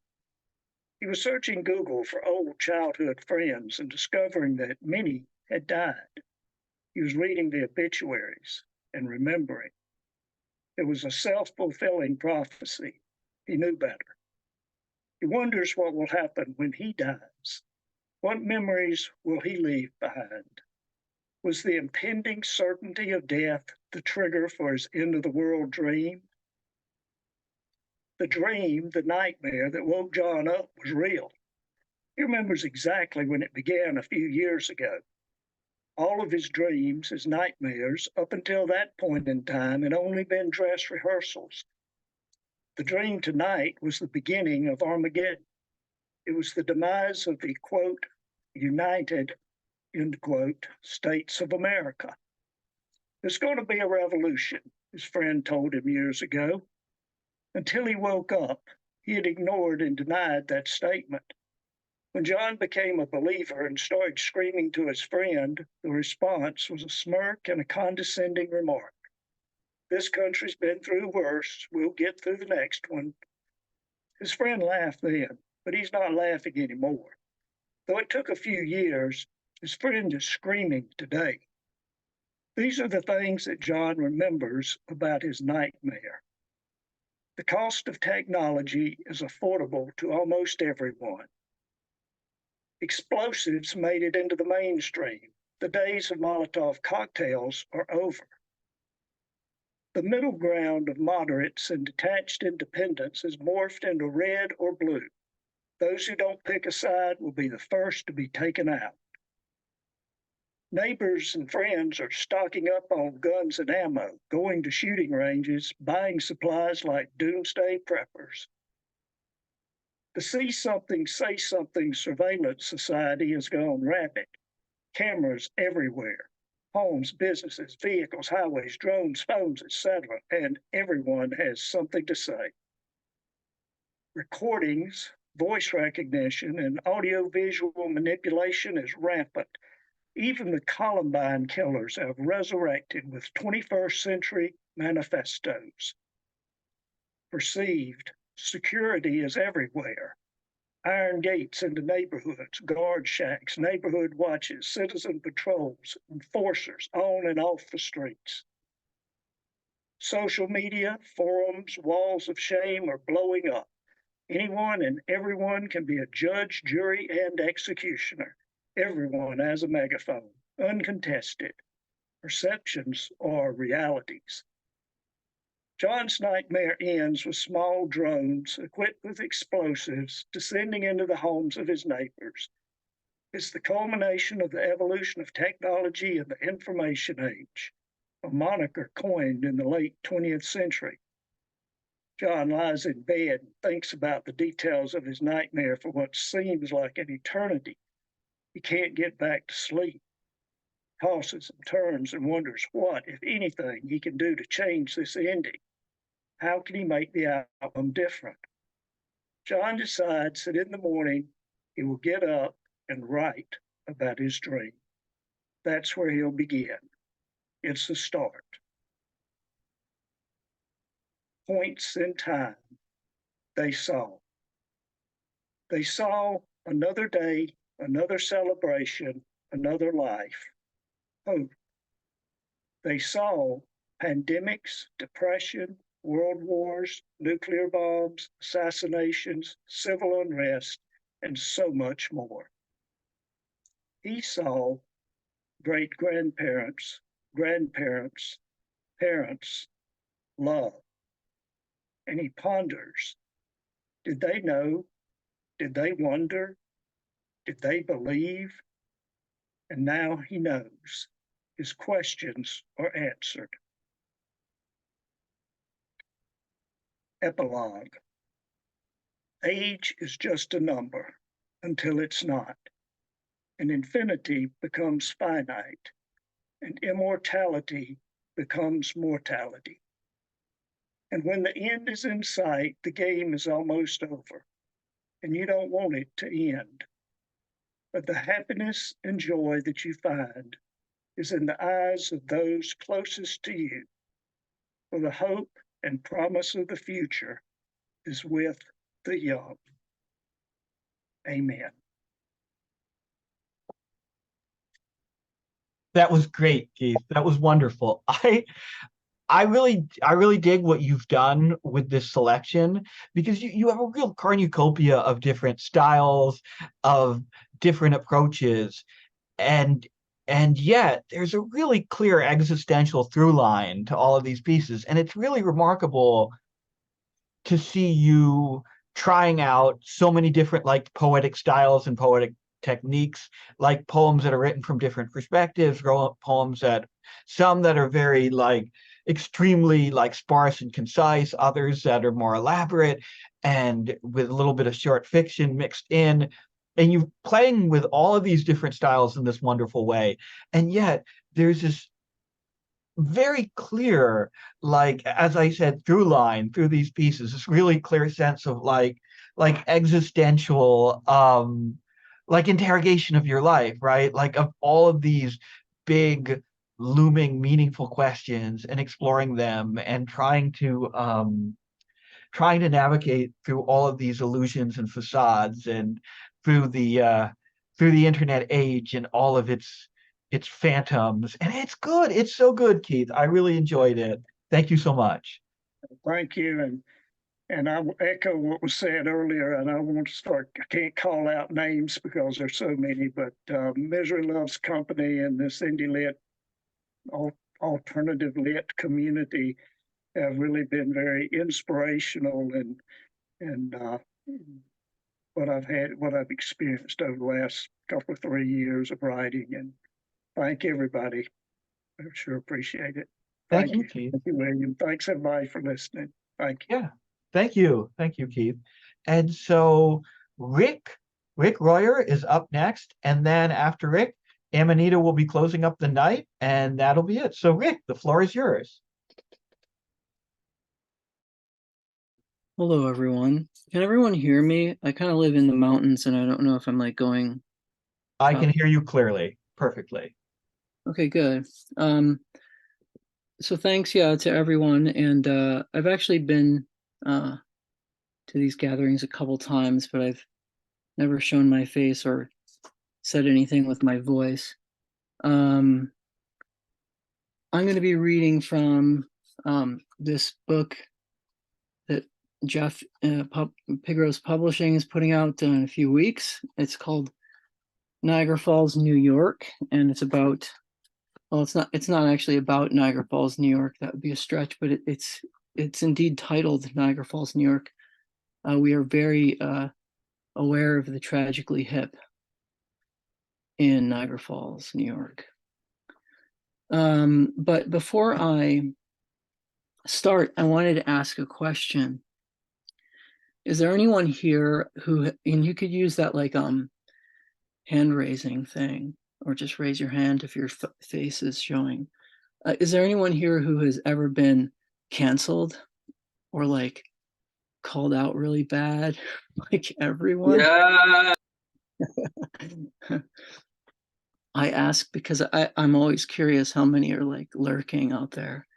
And I have also I got the like shit canceled out of me. I guess it was like five and a half years ago.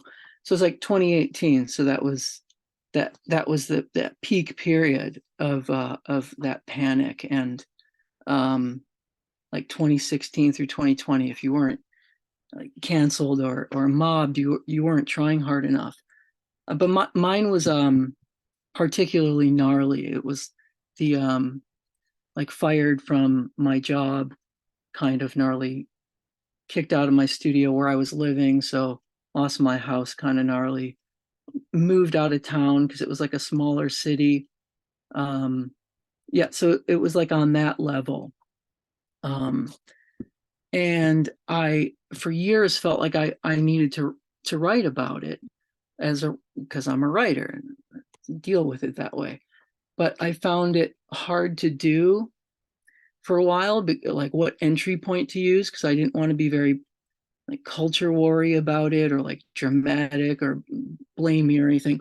I wanted to really actually get down to the heart of like how weird it is to be like this canceled, like the phenomenological aspects of it, because it's just like, especially in hindsight, it's just a bizarre thing. It's a very sort of modern kind of way of being, non-being.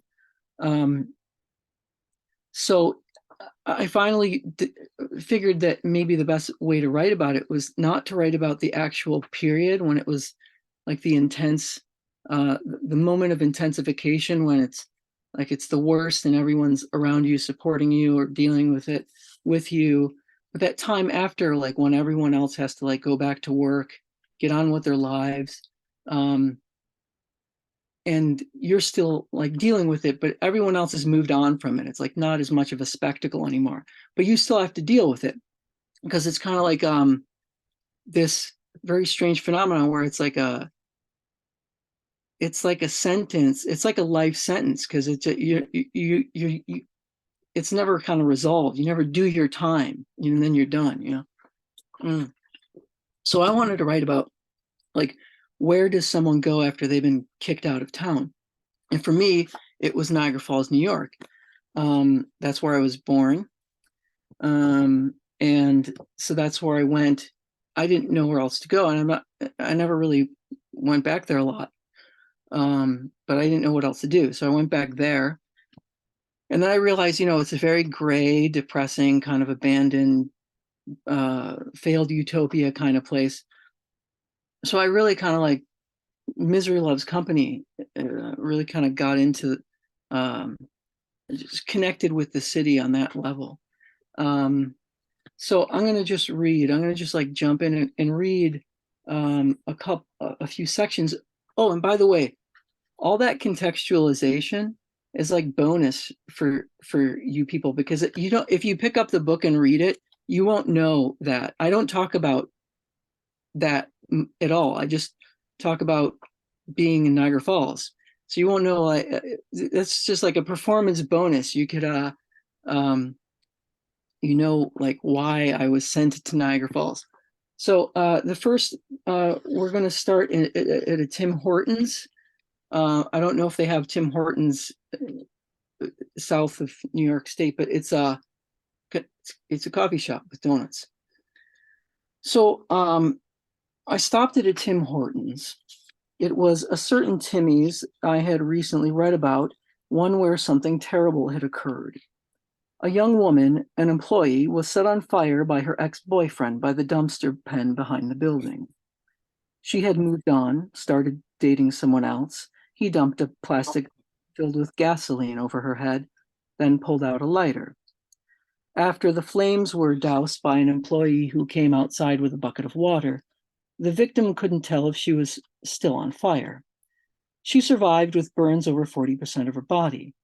Some of the burns burrowed deep, down to the muscle, tendons, and bones. Fingers were burnt so badly they had to be amputated.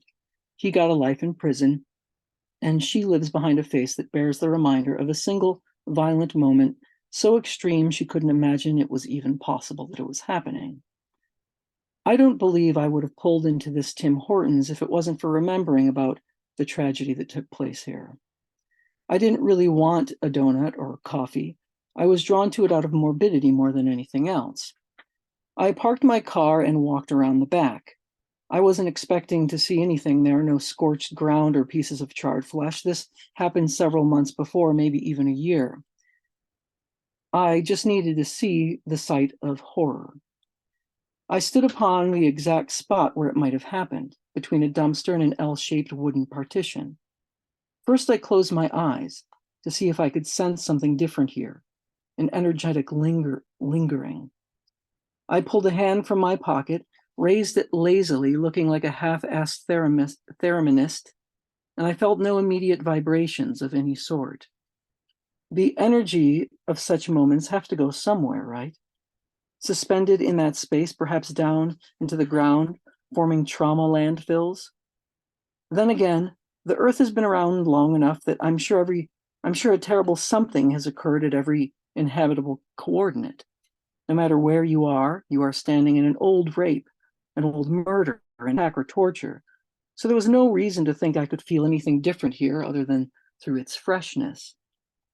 Nevertheless, I got down on the ground and began arranging myself in freeze-framed poses, reenacting the attack in dramatic tableau vivants. Stills from a passion play in the parking lot, a solo performance.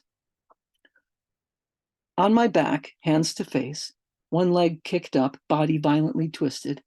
On my knees, reaching forward, back on my feet, I focused on the air, gesturing to invisible counterparts. I began to speak, taking on both roles, going over the scene, trying to sense what was going through their minds in the moments leading up to the attack, trying to tap into the panic, anguish, and terror once the fuel had been ignited. Yes, I did mouth some of the lines, some improvised, others remembered from the news stories.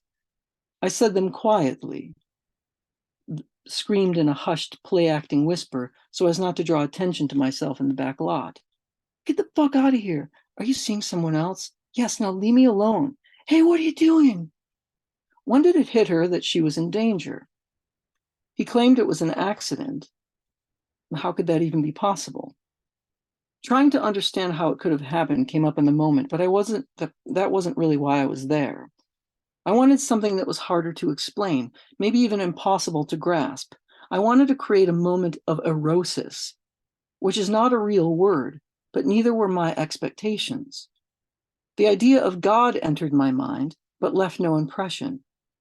No matter what I tried, I continued to feel nothing, or at least I didn't think I did. I guess I felt what I put into it, but not anything more that was already imprinted into the tragedy-charged area. It was a place where there had been screams, terrified cries, faces on fire, smell of burnt hair and flesh, but now it was absolutely still. There was a dumpster and a couple empty cardboard boxes, one waxed. For a crime scene near a dumpster, it smelled pretty good in the back parking lot, sweet and toasty. It drew me inside, where I ordered a dozen Timbits, which are the Canadian version of a munchkin, if that's what they're still called. Is the word munchkin not politically correct? Little donut balls, donut holes, whatever. They had so many in an array of different colors and textures. I was fascinated, giddy. My mouth watered, my feet shuffled. I counted the varieties. There were 6: honey dip, brown, filled, fritter, lemon, and cheese. I ordered 2 of each, and I was in business with one exciting and diverse dozen. If I was looking to feel something, to experience the direct sensations of a place, I had to look no further than the donut display. Still, it was not spiritual, nor was there anything about it that one could define as reaching erosis. The caloric content was a little bit frightening, but sometimes I need more horror. So that's the first piece. I'm going to jump ahead. Now we're going from Tim Hortons to like a really like one of the ugly, like most fucked up, like murder motels that I was kind of living in for a few weeks in Niagara Falls. So that's where we are now. I looked out the window to a snow-filled parking lot, unplowed and inescapable. I didn't get the sense that Omar, or Ozzy, whatever the landlord's name was, had much of a budget or motivation for snow removal. I tried piecing together the details of a dream I should rather forget. Before the trip, I was having nightmares every night. After a few weeks of distraction, the nightmares returned, always about my previous situation. The situation that changed my life and chased me all the way to Enjoy Hotel, the name of the hotel. I'm not into trauma and the giddy identification as its subordinate, but I guess you could call it a traumatic event. I would dream of a horrible life and wake up devastated, remembering that the life was mine. I would dream of a wonderful life and wake up devastated, remembering that the life was not mine. Terrible days, often beginning with the inability to get out of bed. Every attempt at doing anything was hindered by the calculations on why bother. Everything that wasn't thinking about it was an effort trying not to think about it. But being here was depressing as well. The pandemic offered a brief moment where everyone was brought to my level, isolated, unemployed, life on hold, and I felt less miserable for it. I didn't want the pandemic, but I also didn't want it to end. I am Cotard from Camus' The Plague, hostage to his mysterious past before the plague, happy as a pig in shit during it, and shooting at people from his window when it ends. The dream on this particular night began abstractly, a vague din of castigation and snarls from deformed mouths, a village of disembodied voices damning me, cursing me. Once accused, you are guilty of all things. The blur coalesced into a scene where a woman I know named Peppers entered my ambiguous dream place of employment and said very loudly, "Should I tell your boss who you really are?" I told her she looked old. "What if I told you I was sick and dying?" she said. "Would that make you happy?" "No, dying wouldn't make you a better person, I said. Harsh, but in reality, I don't hate Peppers, or anyone else who hates me for that matter. She's just a grump in the universe. I worked with her for a couple years, a moody activist who always seemed to have a cold. I wasn't the type of person she liked, and I didn't have much use for her until my skeleton was reassembled from the ashes and plated in shame gold to be used in Gothic sex apparatus. Am I supposed to say, I'm sorry, or you're welcome? This isn't so unusual. I've known several who, upon waking, roll over and embrace a pile of bones, only then realizing they had made love to a skeleton the night before. Then there are those who knowingly couple with skeletons, like there's no tomorrow. This was Peppers. After your house finishes burning down in a blizzard, all that's left is the freezing cold. As terrible as it was to watch it burn, you wish it was still burning, for warmth. Instead, you have a wintry quiet in a motel in Niagara Falls that won't get warm enough. Helpless, but dying, to make it all better, searching for a way to be reunited with your body and name again.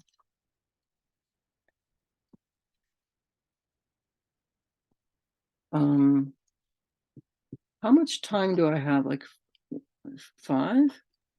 You have all the time you need. If you want to read and close out with another section, feel free. You know what? I'm just going to keep reading this part instead of jumping around. I woke up to a woman screaming from outside the motel. It was a genuine terror scream. Somebody help me, help me. It didn't sound like it was coming from the grounds of the motel, but somewhere out in the street. I kept the lights off and opened the curtain. I didn't see anything out there in the dark. I went outside, absolute silence. I wondered if I could have dreamed it. This is horror. The sounds of a woman screaming a scream that says nothing will be the same. These are the sounds made from beyond a feeling of hurt. An alarm sound, the sacred sounds and words only to be used when in great danger. Run. Horror does worse than hurt. Help. It's not horror if you still have as much or as little of yourself as you have had before. Hurt is not horror. Yet here I am holding the match as the house burns down. Very alone, I braved the treacherous freeze. I walked the hidden sidewalks for food towards the nearby Kentucky Fried Chicken. Winter sounds. Every sound rhymed, and rhymed with the phrase the snow made underfoot. Murder of crows. Murder of crows. Amid the darkness and the cold, I have never felt so much salvation from reaching the doors of a KFC, but this door was being held shut by a homeless man, grasping the handles and leaning his weight back to keep me out in the cold. Is he trying to tell me they are closed? No. The employees start yelling at him from behind the counter to get away from the door. I can't really hear them. I only stare at his face through the glass. I look into his eyes. If I am being wronged by these eyes, I cannot blame the person behind them, because there isn't one. Maybe he grew up in a violent household. Maybe he was abused as a child. Maybe his mother dressed him in miniskirts and made him watch her fuck men for money, made him a hunchback. If I think about it too much, I'll start believing that nobody is ever responsible for any crime. But that's just what the guilty say. The person didn't do it. It was the lack of the person. Punish the lack of the person by putting the person back in the eyes. The employees started angrily towards the door. I didn't want any midnight action at KFC, so I just turned and walked away. I got dinner fit for a ghost at a gas station instead. Hard-boiled eggs in plastic, a microwave pot pie, and some other crap. On the way back to the motel, I see the homeless guy walking in my direction, presumably on his way from being kicked out of the KFC. It was as if we were the only 2 people out in Niagara Falls that night. Merry Christmas. Be safe, he says. Merry Christmas to you too. That's good enough. Rick, I love this. I fucking love this. I think it's funny because, so you're obviously writing about a very personal experience you had, and yet the emotional resonance of this book and the emotional resonance of this experience, I think, is really universal right now. So I, like you and like a lot of writers in the transgressive lit space, have had my own run-ins with cancellation, right? With the mob, with various kinds of mobs. But I don't think it's just that. I think what you've done here is you've really captured the emotional tone of this very moment in time in a really beautiful and precise way, because we are all kind of living in the aftermath of a kind of cancellation, because we're all living in the aftermath of this period of incredible, intense, disorienting political and social turmoil, right? And it affected all of us in maybe different ways personally, but the lingering aftertaste of that experience, I think, is very similar for a lot of us. And I love how you got into the pandemic, but like didn't linger on the pandemic. That experience of the pandemic being a weird kind of relief, with the wonderful reference to Camus' The Plague, was something that I very much felt, especially in the early days of the pandemic as well. And then that like kind of lingering sense of bleak coldness that is left in the aftermath of the pandemic and all of the like social and political turmoil and trauma that preceded and followed it, is something I think that I personally really related to. Like that the scene where you're behind the Tim Hortons trying to just reenact this moment of trauma is so, I think, psychologically astute, because when you go through something like a cancellation and then you go through something like the pandemic, there's this sense that you've been touched by something traumatic, but it's not something palpable or understandable or comprehensible. So there's some tremendous psychological relief in going back there and reenacting a real moment of trauma, like a moment of actual physical duress, because that can be understood, that can be grasped. Oh, this is great shit, man. And just one last thing I have to say, I really dig all of the references to Tim Hortons and the atmosphere of this piece, because I'm an upstate New York person too. Rudy and I are from kind of the other corner of upstate New York, up by Lake Champlain. But like you were saying, like hearing the Tragically Hip on the radio, knowing what a Tim Hortons is, just being close enough to Canada that the Canadian culture seeps down, is very much an experience I'm familiar with too. And we're a really dramatically underrepresented region in literature. I think we're kind of forgotten. So I always love an upstate New York piece. Anyway, this was fantastic stuff, man. Thank you for reading. Yeah.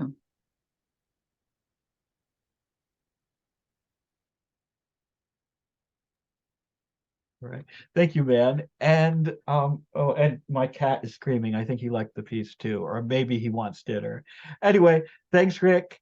And Amanita. Okay, I have a weird name. I'm used to it my whole Sorry, life. I've been tongue-tied all night, so. No, it's okay. So my name is Amanita, which is actually a red mushroom with white polka dots. Side little note. I am representing Nick Zed today and representing his book, Totem of Depraved. Nick Zed is my stepfather, who has, wow, I think has it been now over a year? Wow, it still feels very fresh, but it's been now a bit over, I don't know, it's been like a year and a half since he's passed away. And Jeff has been amazing in getting the second edition published with Pig Roasting, which I feel such an honor. And thank you, which is such an honor to be able to read from it as well. And I'm also going to be reading, which is not published or anything like that, but Nick Zed's Extremist Manifesto I have with me as well. So I will be reading that as a nice little extra.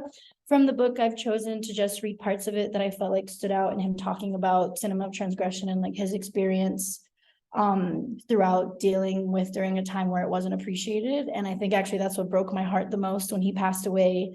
The amount of people my age, younger and slightly older, now really coming to light in big communities, representing transgression in many different forms, many different arts. And I really wish he could see how many communities now really exist, pushing this kind of stuff more and more and more, because it deserves to be seen, heard, and I feel like needs more attention than it is given.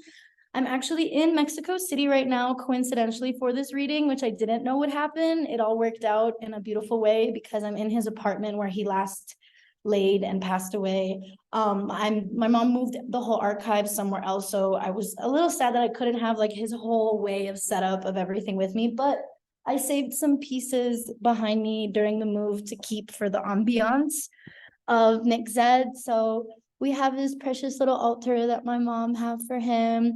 This is a drawing my little brother, Zirak, Nick's son, did.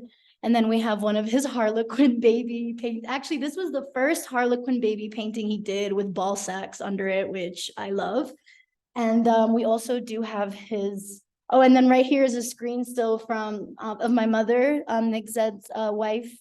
This was a film he did called Demonica, which my mom's name is Monica. So his little love nickname for her is Demonica, which is very fitting. My mom, Nick's wife, is also here as well. If you want to come say hi. Here's Monica. Hello. Good evening, to everyone. It's really an honor to read something of my partner in crime. And I love the publisher. I've been hearing all the reading of everyone, and I think it's great. I think it's really like a really, really good selection of everyone's reading. And it's amazing that we're all here. And come on, Amanita, you can continue. I made it a tradition for myself since Nick's passed away to always wear an article of his clothing while presenting, whether it be his films, his work in paintings or writing. So I'm actually wearing one of his like favorite purple button-up shirts underneath. And then me and my mom have been creating a lot of merch around his films and stuff to share because his stills in themselves are beautiful. So I'm wearing a Geek Maggot Bingo still hoodie my mom made, and she hand sewed the frame around it. Anywho, let me not drag out this introduction any longer than it needs to be, but I'm appreciating all the love I see in the comments. It really, really, really means a lot. And yes, you can get the book with Pig Publishing. So there you go. I noticed someone said they want to get the book. Anywho, without further ado, let me go straight into the Extremist Manifesto. Oh, there we go. Yeah, I have mine right here, which I'll be reading directly from. And also, Jeff, feel free if there's any section in the book that you find enticing and stand out to send me the page, and I will read that as well, besides the parts that I've chosen. So here we go. The Extremist Manifesto. Now that contemporary art, a system that stands for, also excuse me if I stutter at all, little things like that. Anywho, now that contemporary art, a system that stands for privilege, nepotism, and political connections is finally dying, get out of the fucking way. We who have been locked out of your galleries, museums, and art holes, ignored, revealed, and cast aside for having convictions and belongings to the wrong class or the voices of the future. We spit on the fashionable insignificance of today's culture. We puke on moderation, a generation's fashionable irony, and deliberately boring contemporary art. We shit on your chronically timidly and your tamed and domesticated notion of what art can be. The time has come for a rupture, a break, and an honest method of digging our way out of the manure of contemporary art. Your system is spineless and must be replaced. Those who are proud of being imperceptible are lost. Today's gatekeepers remind us that painting is dead, and if that's the case, then so must be photography, movies, music, writing, sculpture, performance, and all human creativity. The logical implication of curatorial culture's hierarchical dominance is the negation and replacement of the individual with a neutered clone. Academia's cultural curatorial class, we are told, are godlike. They determine history. Their choices are showered upon us from above. The fact that breakthroughs in history are the exclusive domain of the amateur, a lone individual who invents and innovates, is beyond the double-think reality tunnel of the insulated curator. Today's curatorial elite have determined that passion, anger, and conviction are replaced with ironic influence, a stance of self-removal and evasion, a retreat into the herd. With sheep-like acquaintances, a generation of followers have emerged with no point of view, afraid to stand for anything, yet pretending to be fearless while hiding behind an ironic indifference that amounts to a compulsion to conform. The followers' artist philosophy is one of capitulation. Through capitulation, the followers is conditioned to anticipate and grovel for the expectation of inclusion into the world of high culture and its attendant material rewards. What the followers, apologists, and their gatekeeping masters fail to understand is the essential non-differentiation between high and low art. Today's smut is tomorrow's fine art. The profane with the passage of time becomes sacred. Having suffered under a recreationary ontological hermeneutics of the last 50 years, the extremist movement consists in emergent phenomena, which is more than the sum of the process from which it has emerged. Interpretation theory, rewarded by dominant culture, would have us believe that history is objective, when in fact its objective nature is based on hierarchical systems of exploitation benefiting a global elite. Extremist art is a non-metaphorical based on the senses. It establishes the human body as the ultimate arbitrator, the component that allocates wisdom. In an empirical sense, extremist is an unrefined confirmation of one's resistance to the transcendence of status quo thinking. The simulation imposed upon us by shadows, governments, and hidden elites must be exposed and destroyed. That includes a cancerous art establishment based on commerce and the malignant dictums of predatory capitalism, and negates individual breakthroughs based on lived experiences. Non-referral, non-simulated breakthroughs are accomplished by plunging into life and grabbing it by the balls. This means taking chances, offering people, causing alarms to go off, and generally disturbing the equilibrium in a strategic manner. We are the new extremists, armed with a vision to see through the charade imposed upon us by the gatekeepers of consensus reality, who manage a mass hallucination we choose to reject. Ours is the art of bad taste, which blots out and destroys your system of lies and self-delusion. For too long, the sheep among us have been rewarded for the submersive to bankrupt systems of lies. We shit on God because there are no God and there never have been. All systems of totalitarian control must be subverted and destroyed. Human freedom demands vigilance and resistance to hierarchies, whether imposed by revolutionaries or counter-revolutionaries. We are for an accelerated evolution that supersedes revolution. We are extremists utilizing provocation, enlightenment, hate, and love. We all unite. We will unite opposites. That was the Extreme Manifesto, which Nick wrote in 2013. And then it carries on into the theory of xenophorsis, but I think I'm just going to leave it at that to not take up more time, and then move on to Totem of Depraved.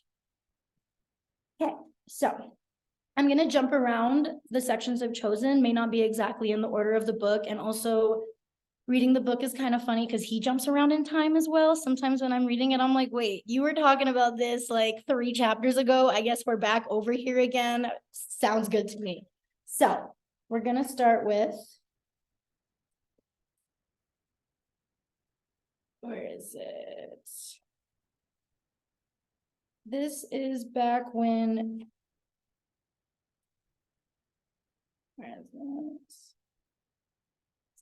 this is back when Nick was a teenager. A couple years later, Walter, this is when he's in high school, and when he's going out with friends and just being a little weirdos, just to get like, a little glimpse of his teenage years.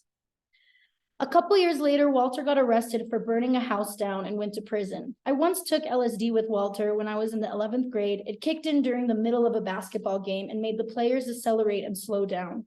Walter disappeared, and I ended up going home feeling paranoid. In my bedroom, alone in the house, there was nothing I could relate to, so I turned all the lights out and tried to sleep. My mother came in the room and told me they'd invited one of my father's war buddies, a 2-star general, to dinner. She wanted me to eat with them. I said I couldn't. She asked why. I'm sick. What's the matter? She said. I did acid. I've lost my mind. She then said, you may never regain your sanity. She insisted that I go out and say hello to this general. It wasn't easy. I said hello and went back to the room and tripped another 12 hours and finally came to it in a cold sweat. I spent the next 6 months in a state of depression and made a lot of calls to the guy on the suicide hotline. I tried to believe in Christianity and attempted to read the Bible, but unfortunately it didn't work. I became a born-again atheist. I started painting a lot of surreal canvases of deformed naked people flying in the air. I'd show these paintings at art fairs, but nobody would buy them. I started making movies where I'd animate toy soldiers being killed by giant flies. I was getting in trouble in school, skipping class, roaming the streets with a skinny Jewish kid named Tonk Wagner. We'd drive around in a car on weekends looking for girls. During the day, we'd skip class and sell drugs to junior high school kids. One Saturday night, I terminated an evening of driving around and finding nothing by taking Tank home. He was incest. I bet you only fucked two, what? Sorry. He was incest. I bet you only fucked 2 girls in your life, he said. Tonk was a virgin like me, but he couldn't admit it. No girls would come near us. We had too many zits. In high school, I got sent to detention a lot. I couldn't seem to obey the rules, so I'd get sent to a room where I'd have to sit for an hour after school. Finally, I got out of high school and went to Philadelphia College of Art for 2 years.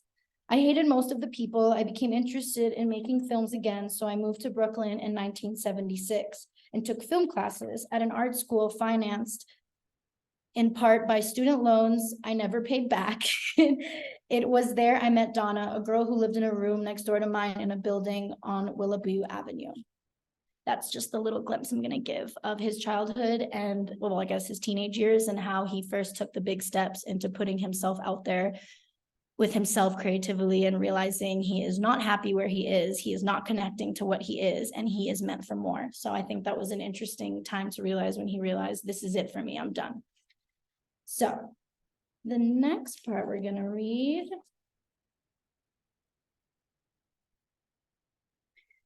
Okay. In the nightmarish debacle of bringing the cinema of transgression to life, this is when he was now starting to really start his own movement and create his own film genre, because he wasn't feeling like his film genre really existed. So he took it upon himself to make his own. The only things that didn't betray me were the films I made. I have since devoted my energy to the creation and dissemination of these films, to my eternal regret. The awareness that the outside world is solely committed to going backwards bothers me. I see it every time my roommate turns on the TV. The person I live with spends hours in front of it watching programs which are crude propaganda for a normal point of view. All conflicts are cheerfully resolved with a fake sincerity by boring ordinary people oozing a pusillant sentimentality. That every cliche on TV is met with a hail of applause and laughter reinforces the illusion of democratic consensus. But how could someone like me turn the poison of the mass sedation around? I discovered that being an underground filmmaker makes me less than nothing. With the world corroded by an entertainment industry that is so restrictive and reactionary, and so motivated by an urge to please a contingent of cretins, I feel no more influential than a homeless person asleep in front of the White House. Why I had to find an activity designed to obliterate the values of dominant hierarchy is beyond me. Why couldn't I just be happy driving a cab? Being an independent filmmaker is a Baroque curse. It means none of your films will likely be reviewed by anyone, and only a tiny fraction of the general public will ever know you exist. I have tried to get my films seen and distributed, but no one will touch them. My lifestyle has become an obscure parody dictated by endless games designed to con people out of money so I can puke out a few more turkeys before I die. The only people I have anything to do with are my investors and my roommate, 2 strange creatures I've been trying to get away from with no luck. I'm going to stop there. That's one little section. And now I'm going to move to, okay, now I'm going to do this first and then I'll go with the next one, which actually kind of falls into the other one perfectly. Maybe someday people will care about underground films, but I doubt it. That's part of the definition of being underground now. Nobody cares. In the face of a mad rush to be normal, most Americans won't bother to go see anything out of the ordinary. I have accepted this. In our present era of mindless complacency and profound ignorance, America, the great fascist empire, is controlled by multinational corporations dedicated to the destruction of diversity. And in their stampede to crush the deviant, urban planners and corporate gentrifiers have made numerous gains at the expense of those aspirations of the human spirit to which all civilizations are ultimately judged. One day, the transient concerns of our national corporate oligarchy will vanish into dust along with the military-industrial complex, which sucks up such a disproportionate amount of people's money.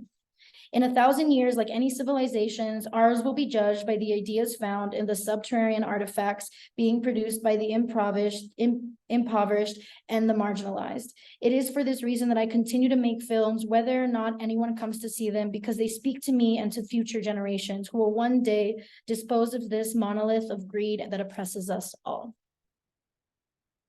That was that. So the next part, which I hope you guys enjoy. The next part, and also a lot of things I am reading, especially when trying to figure out what to read, felt like such ironic things to read just based on where his career has, well, not even career, his art creation, because it's not a career, it's his way of life. It's more than that. It's not just that. His way of life, how it really turned out more towards the end. I think it's a beautiful irony because he was right, you know, people aren't going to care till way later, and that's just, he kind of knew it already back then, and it all came down to that. Then the other one, he has a chapter which is kind of hefty about Jack, not that hefty, but maybe hefty to read, about his experience with being friends with Jack Smith, which is a really cool avant-garde filmmaker.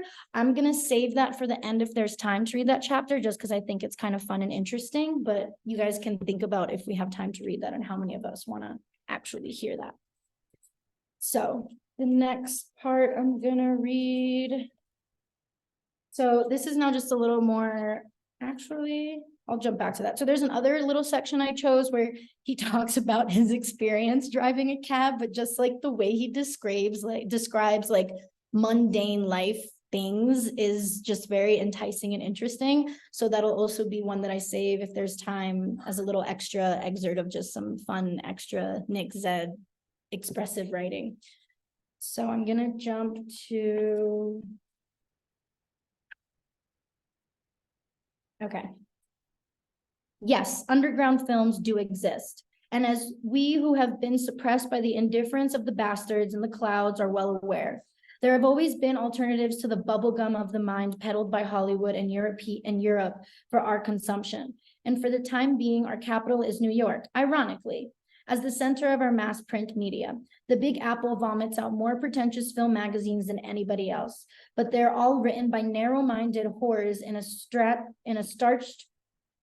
starched shirt, so don't expect any coverage of the underground in the pages of American Film, Film Comment, or The Village Voice, which ironically The Village Voice now has a lot to say. Underground films are only available by mail from New York since they are banned everywhere. They are almost never seen. Everyone is afraid to show them.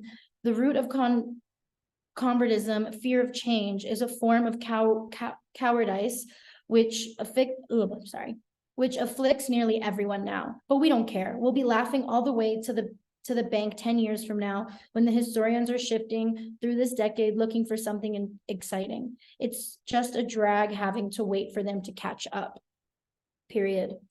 My cat has leprosy, period. And he doesn't go on into that. He just, that's the last statement for that. He just leaves it at that, which honestly I found very interesting. And then he changes it to, as I watch the roaches crawling in my bed, I'm wondering when I'll have enough money to finish the film I started over a year ago. That it should take me a year to finish a 10-minute film due to lack of cash bespeaks the ignorance of a world which could vomit out diseased fungus like blue velvet. I suppose I should be grateful the air conditioning in the Waverly Twin Theater drowned out most of the stupid dialogue of this Lomax of a film. If this is avant-garde, then Pee Wee Herman is Rambo. So that was that. And then, and let me know at any moment, Jeff, if I'm taking too long and reading too much. As filmmakers, we of the cinema of transgression must never forget we're at war with everything Hollywood, and the established avant-garde stands for it. And it must now be obvious the latter will never forgive us for being a success outside of the realm of their limited structures. Fuck them. As filmmakers, we should be commended for not giving up in the face of such total hatred from everyone in power, for continuing to make films in spite of the alternative power structures' total indifference. Tommy Trader, Nazi Dick, Richard Clayman, Erotic Psyche, Michael Wolff, Tessa Hughes Freeland, John Spencer, David Rustala, and others deserve all our support. They keep making films while everyone else wallows in bullshit. that was that. And then this last part I decided to read is the last chapter. But you know what? We can just leave it at that. Does anyone want to hear about Jack Smith or him driving a cab and some funny little story with that? Let's put it up to a vote in the chat. Jack Smith or the cab? Oh, we've got Okay. you know what? We've got, it looks like a tie. So why don't you read both of them and we'll close out the night. Okay, cool. Looking at the time, I realized I actually was reading pretty fast. And No. Don't worry about it. Don't worry about it. You can, there's a lot of enthusiasm for good reason for your father's work here. So definitely read the 2 chapters. Okay, awesome. So I will read the little cab driving thing, just because it's an interesting glimpse to New York at that time as well.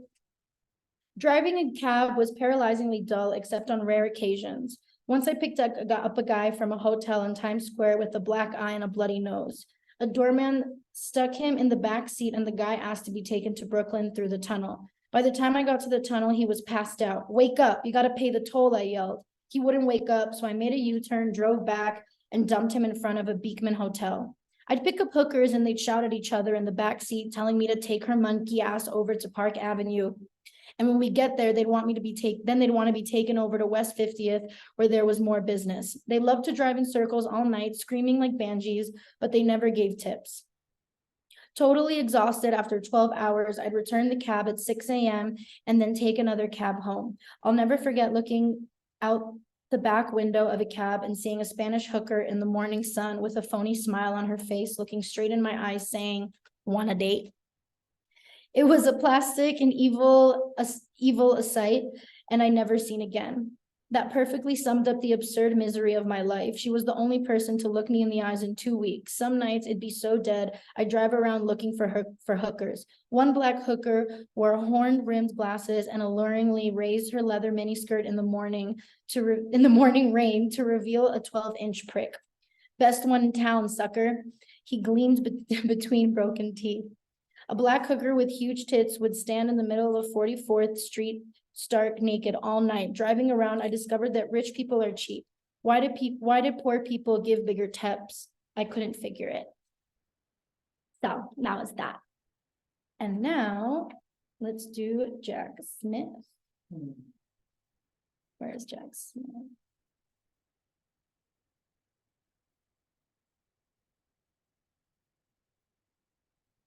Oh yeah, it's early in the book. In 1981, I met the underground filmmaker Jack Smith, who directed Normal Love and Flaming Creatures, a masterpiece of inane quiche back in the 60s. He lived in a tiny 6th-floor walk-up jammed with garbage and decorated to look like a kindergarten version of Baghdad. The bathroom was a lagoon filled with plastic vines. His bathtub was filled with moss as well. He planned to film a pirate movie with miniature ships in it.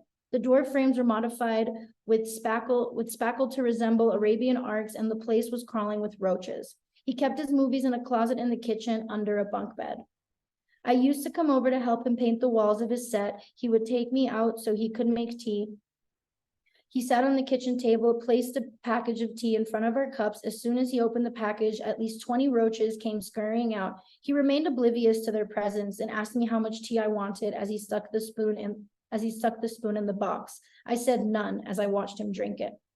One night I was at his place with a Cuban filmmaker named Ella, and we decided to go out. We wanted to put on erotic attire. Before leaving and came out with a pair of hideous striped platform shoes, which I convinced him to wear, and an Arabian scarf, which he affixed to his head. In the platform shoes, he stood at least 7 feet tall. He made an attempt to descend the 6 flights of stairs, but tripped and fell before he could make it to the 5th floor. He took off the shoes and left them in his apartment. Smith has had a paranoid obsession fixating on a man called Uncle Fishhook, a filmmaker named Jonas Mekas, who he claimed had stolen his films and was sucking him dry. Uncle Fishhook stole my roach crust, he'd mumble. He had a Rolodex in which were scribbled cryptic messages like, it's no use, I'm too old, I have no more pasty cheerfulness, and an unexotic aftermath of nuclear hollow crust. He felt the image of lobsters being boiled alive was a perfect metaphor for man's existence. Anyone he despised was a crust. What was left over after being in and out, including Andy Warhol, whom he'd made a film with in the early 60s, everywhere we'd go, he'd get strange reactions, even though he was totally passive. When I had to move out of an apartment, Jack came over to help, holding a Chinese umbrella when it wasn't raining. The super loud fat Russian slammed the door and in his face and started screaming hysterically for no reason. When I couldn't reason with the beast, a guy I knew named Tom went in the vestibule. The Russian suddenly stopped when Tom screamed at the top of his lungs, sounding more insane than him. I was impressed since Tom was only 5 feet tall and the Russian was 6 feet too. He finally let us enter the building, but it was Jack's passive weirdness that set him off. I wanted Jack to play a college professor in one of my films, and he insisted that he memorize the script. But it was essential that I purchased a pair of glasses for him from a junk store. I asked how he would be able to see through the wrong prescription. He said if we looked hard enough, we'd find it. We went to all the local thrift stores looking for spectacles, a waste of time since he could have just as easily had worn frames with no lenses in them, but he refused, saying they had to be authentic. He planned on making a Sinbad movie in his apartment. When I asked how he could shoot an entire feature in one-room apartment, he said he'd play all the parts to save space. He later decided his stuffed penguin could do a better job. He wanted to change his name to Sinbad Glick, the Pink Pirate, but then decided it might offend anti-Semitic pressure groups, so he changed it to Sinbad Rodriguez. He said one day he planned to burn all his films so nobody would steal them. He had an expensive 16mm camera he'd been given by some camera company, which grew dust in his closet for years. When it came time to rehearse a scene, he showed up at my place without his glasses and said he couldn't see anything, so we went to his apartment. When he put on the glasses, he revealed that he hadn't memorized any of the script and tried to cover it up by attacking its literary merit. He was incapable of rehearsing the scene with the other actors since he refused to take it seriously, reciting the words on the page in a monotone voice, so he left Jack sitting in his room staring at the sheets of paper. "Do you want them back?" he asked as I left. I never saw Jack smile the entire time I knew him, but he was constantly trying to get other people to laugh. He told me once in Europe he danced with a penguin. He told me once in Europe I danced with a penguin. I was paid an enormous amount of exotic currency and was treated as royalty. The penguin was inert and feeble, and at the conclusion of our dance, I inserted my finger in his rectum. I smelled my finger. It didn't stink. He would tell me stories like this in a sad, whining voice and a completely straight face. He thought he was unphotogenic and wanted to have his nose removed since it was shaped like a hook. I tell him it was the best feature and he wouldn't believe it. "I was the world's most glamorous pie crust," he once wrote. He had a strange charisma and often tried to manipulate to do all his work for him. He had told me at one time he was turned into an art machine by unscrupulous college scum who fed him drugs so they could exploit his ideas. He once punched out a federal narcotics agent at a poetry reading for attempting to bust someone smoking pot. Smith was living on bonds purchased with money he had inherited from his family years ago and complained about the sordid nature of his sex life. He would go to variety photo plays and get blowjobs in the balcony seats. He did the same thing at the bathhouses and complained of the lack of romance in his encounters. I wondered if I might become a sexual attachment in his eyes and tried not to spend too much time with him, even though I found the nature of his genius fascinating. I asked him if he had ever been in love with anyone. He said once, but he drove them away. It was a terrible mistake, he said. One day, a couple of weeks after, I'd spent an afternoon painting gold trim over the Arches of Baghdad. Sorry if I'm pronouncing that wrong, by the way. In his apartment, I called to invite him to a performance I was doing with Nazi Dick and Tommy Trader at a dive called Darinka. He angrily asked, why would I want to go to that? And made it clear that he considered me a traitor for not visiting him or calling him more often. I told him that he was a flaming turkey. We never spoke after that. Every person he knew at one time or another had been subjected to his paranoid wrath and an army of enemies enemies that existed in his mind. Isolated for decades in his fantasy world on First Avenue, drinking bottles of Guinness Stout. In 1989, at the age of 57, he died of AIDS. Someone told me he said it was a glorious way to die. Jack Smith was a failure, but he refused to commit suicide. By refusing to make concessions to everyone else's feelings, he remained pure and uncorrupt, maintaining his individuality in a way that no one else could. He showed me the most people who are successful are really shams because they've committed mental suicide through the process of compromise. He proved to me that you can rise above living for other people and that the integrity of one's visions can be maintained even in the face of poverty and indifference if you believe in yourself. That was the Jack Smith chapter. And just as whoever ends up reading, oh, thank you. I saw you clap, Jeff. For anyone who reads, a theme Nick talks about is just like, being an artist is really fucking hard. And he thinks, people shouldn't try to he thinks killing yourself is a big failure. He constantly talks about how there were moments where maybe he wanted to kill himself, but he knew it was a dumb idea and not really worth it to do. You just got to keep pushing on because what's the fucking point of dying that way? I don't think it's the right way to go. And then I just wanted to say one little piece is how I wanted to end it with a piece from the introduction. Monica, you don't want to say it? Aw. You. Well, the night that Nick had passed on, my mom. The introduction itself is actually really nice. I actually really, really like it. I think Jack Sergent does like a great job at giving a debrief, but also like a personal connection to Nick Zed. So whoever gets to read the complete introduction, you'll enjoy it as well as a great way to start reading the book as well, in case you don't know all of Nick Zed's background work. But the night that Nick Zed had passed away, my mom posted, "The King of Underground passed away at 12 a.m. Viva the King, viva el rey." So with that being said, viva Nick Zed. And it's been a pleasure and an honor to do this. It really truly means a lot. And it's also a pleasure and honor to be with all of you guys as well. I really did enjoy everyone else's work. Everyone else's work. It's very inspiring to be in a group like this, and it makes me not feel so alone in being a different kind of person. That was wonderful. Your dad was a fucking legend, by the way. And I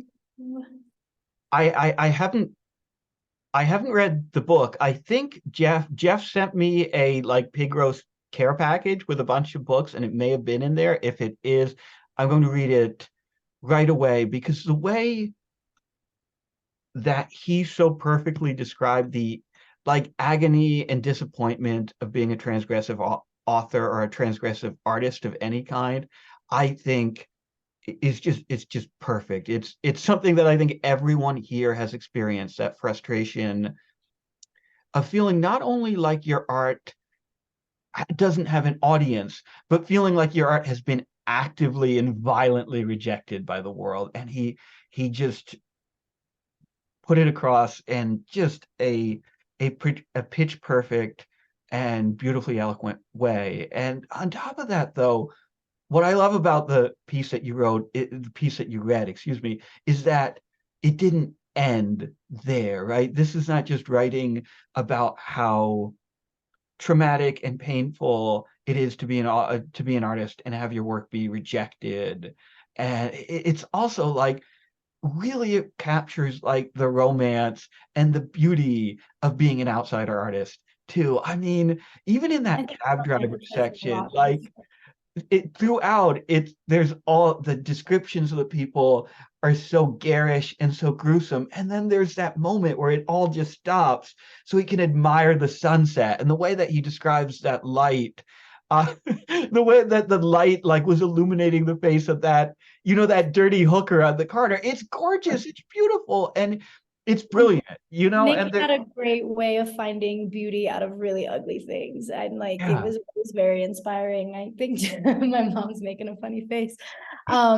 He was always brutally honest. Like he stayed authentic till his last breath, very much so. And I've always enjoyed his brutal honesty, his sense of humor.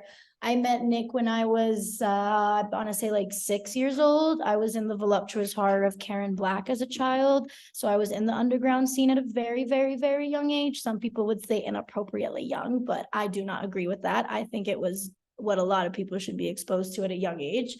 And running into him, the scene, and then him and my mom falling in love and then becoming a family all together. And some of my best memories with him, as much as I obviously love my younger brother that he brought to me in this world, I had a really fun, enticing time with him when I was a child. And I always enjoyed his brutal honesty and the fact that he spoke to me like I wasn't a child. He always spoke to me like I was equals with him, that we were both adults. And whether it be laughing, serious conversations, or just hearing what he had to say about the day, it was always just so authentic and the most beautiful and ugly way, honestly. So I'm very happy. So good. It's wonderful. And I think, thank you for reading. And I think we're going to end it there. Well. I could say one quick thing. Yeah, absolutely, Jeff. Thank you so much, Amanita, and hello to Monica. Much love to both of you. And yeah, just real quick about Totem of the Depraved and Nick. So this book originally came out in 1996 on Henry Rollins' publishing house, 21361, which published a lot of really cool rock-oriented film, underground stuff. And I kind of use that as a model for Pig Roast a little bit. I dig all that stuff.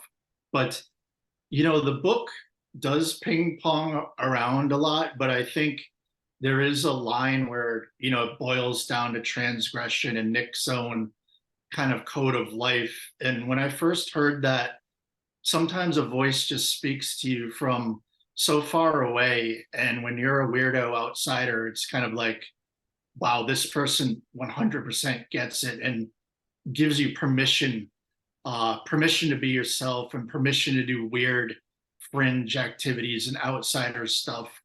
And I can't thank him enough for that. I feel like there's many lifetimes where his voice was speaking to so many people. So rest in peace.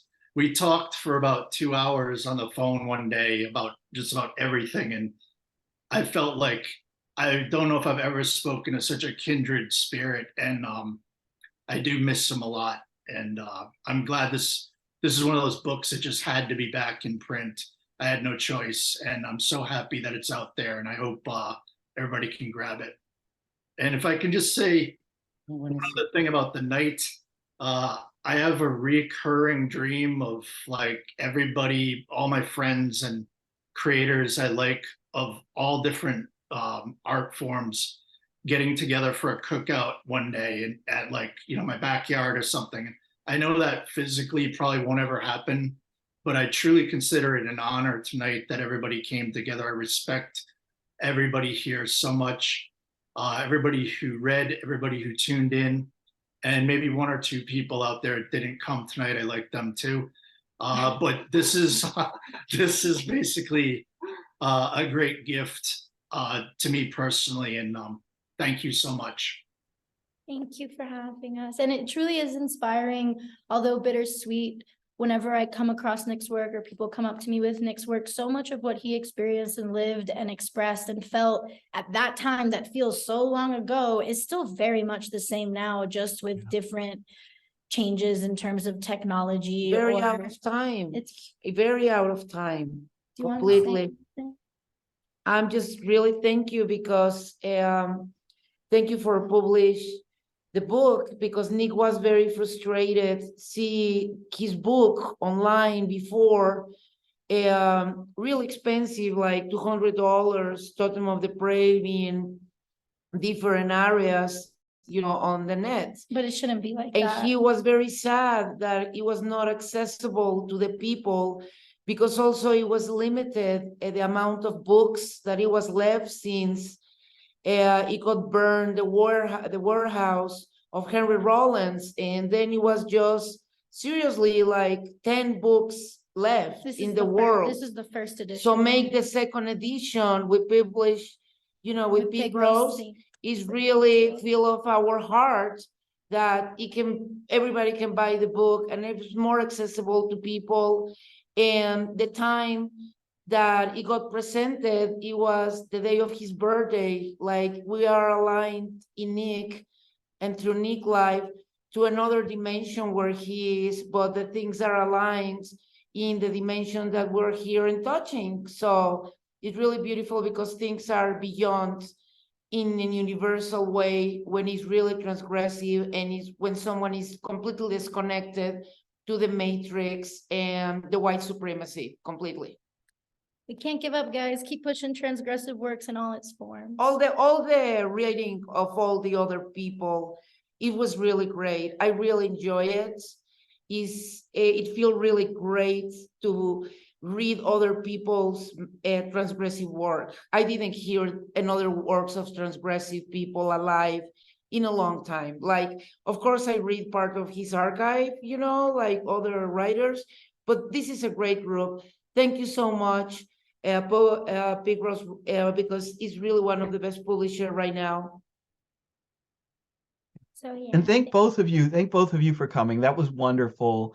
And really, it's been a wonderful night, because nights like this are a reminder of why we do this shit. It really is, because as people have been saying throughout the night, publishing transgressive work, writing transgressive work, creating transgressive work, even reading and experiencing transgressive work can often be an incredibly lonely experience. And my cat is desperate to be fed. So I'm going to wrap the night up, but it's been wonderful hearing from everyone. I am going to keep the Zoom meeting open for the foreseeable future while after we officially end the reading and I stop recording. But I do want to just once again thank everyone who read tonight. It's been wonderful. It's been great. And thank you, Jeff. Thanks, Jeff, so much for putting this fantastic night fucking together. rock, Jeff. You fucking rock. Yeah, Jeff. Yeah. You all. Anyway, thank you guys. This has been great. And this has been, what were we calling it? Misery Tourists Love Pig Roast? A collaborative reading between Misery Tourism Press and Pig Roast Publishing. We here at Misery Tourism do weekly readings every Friday night at 9 p.m. Eastern, 5 p.m. Pacific. Anyone is welcome to come and join us. Anyone is welcome to come and read their work or just hang out. Yeah, and we tweet out the link from Zoom right before we begin from our Twitter account at Misery Tourism, at least for as long as Twitter is still around. Anyway, once again, it's been a fantastic night. Thank you, everyone. This has been wonderful. All right, that's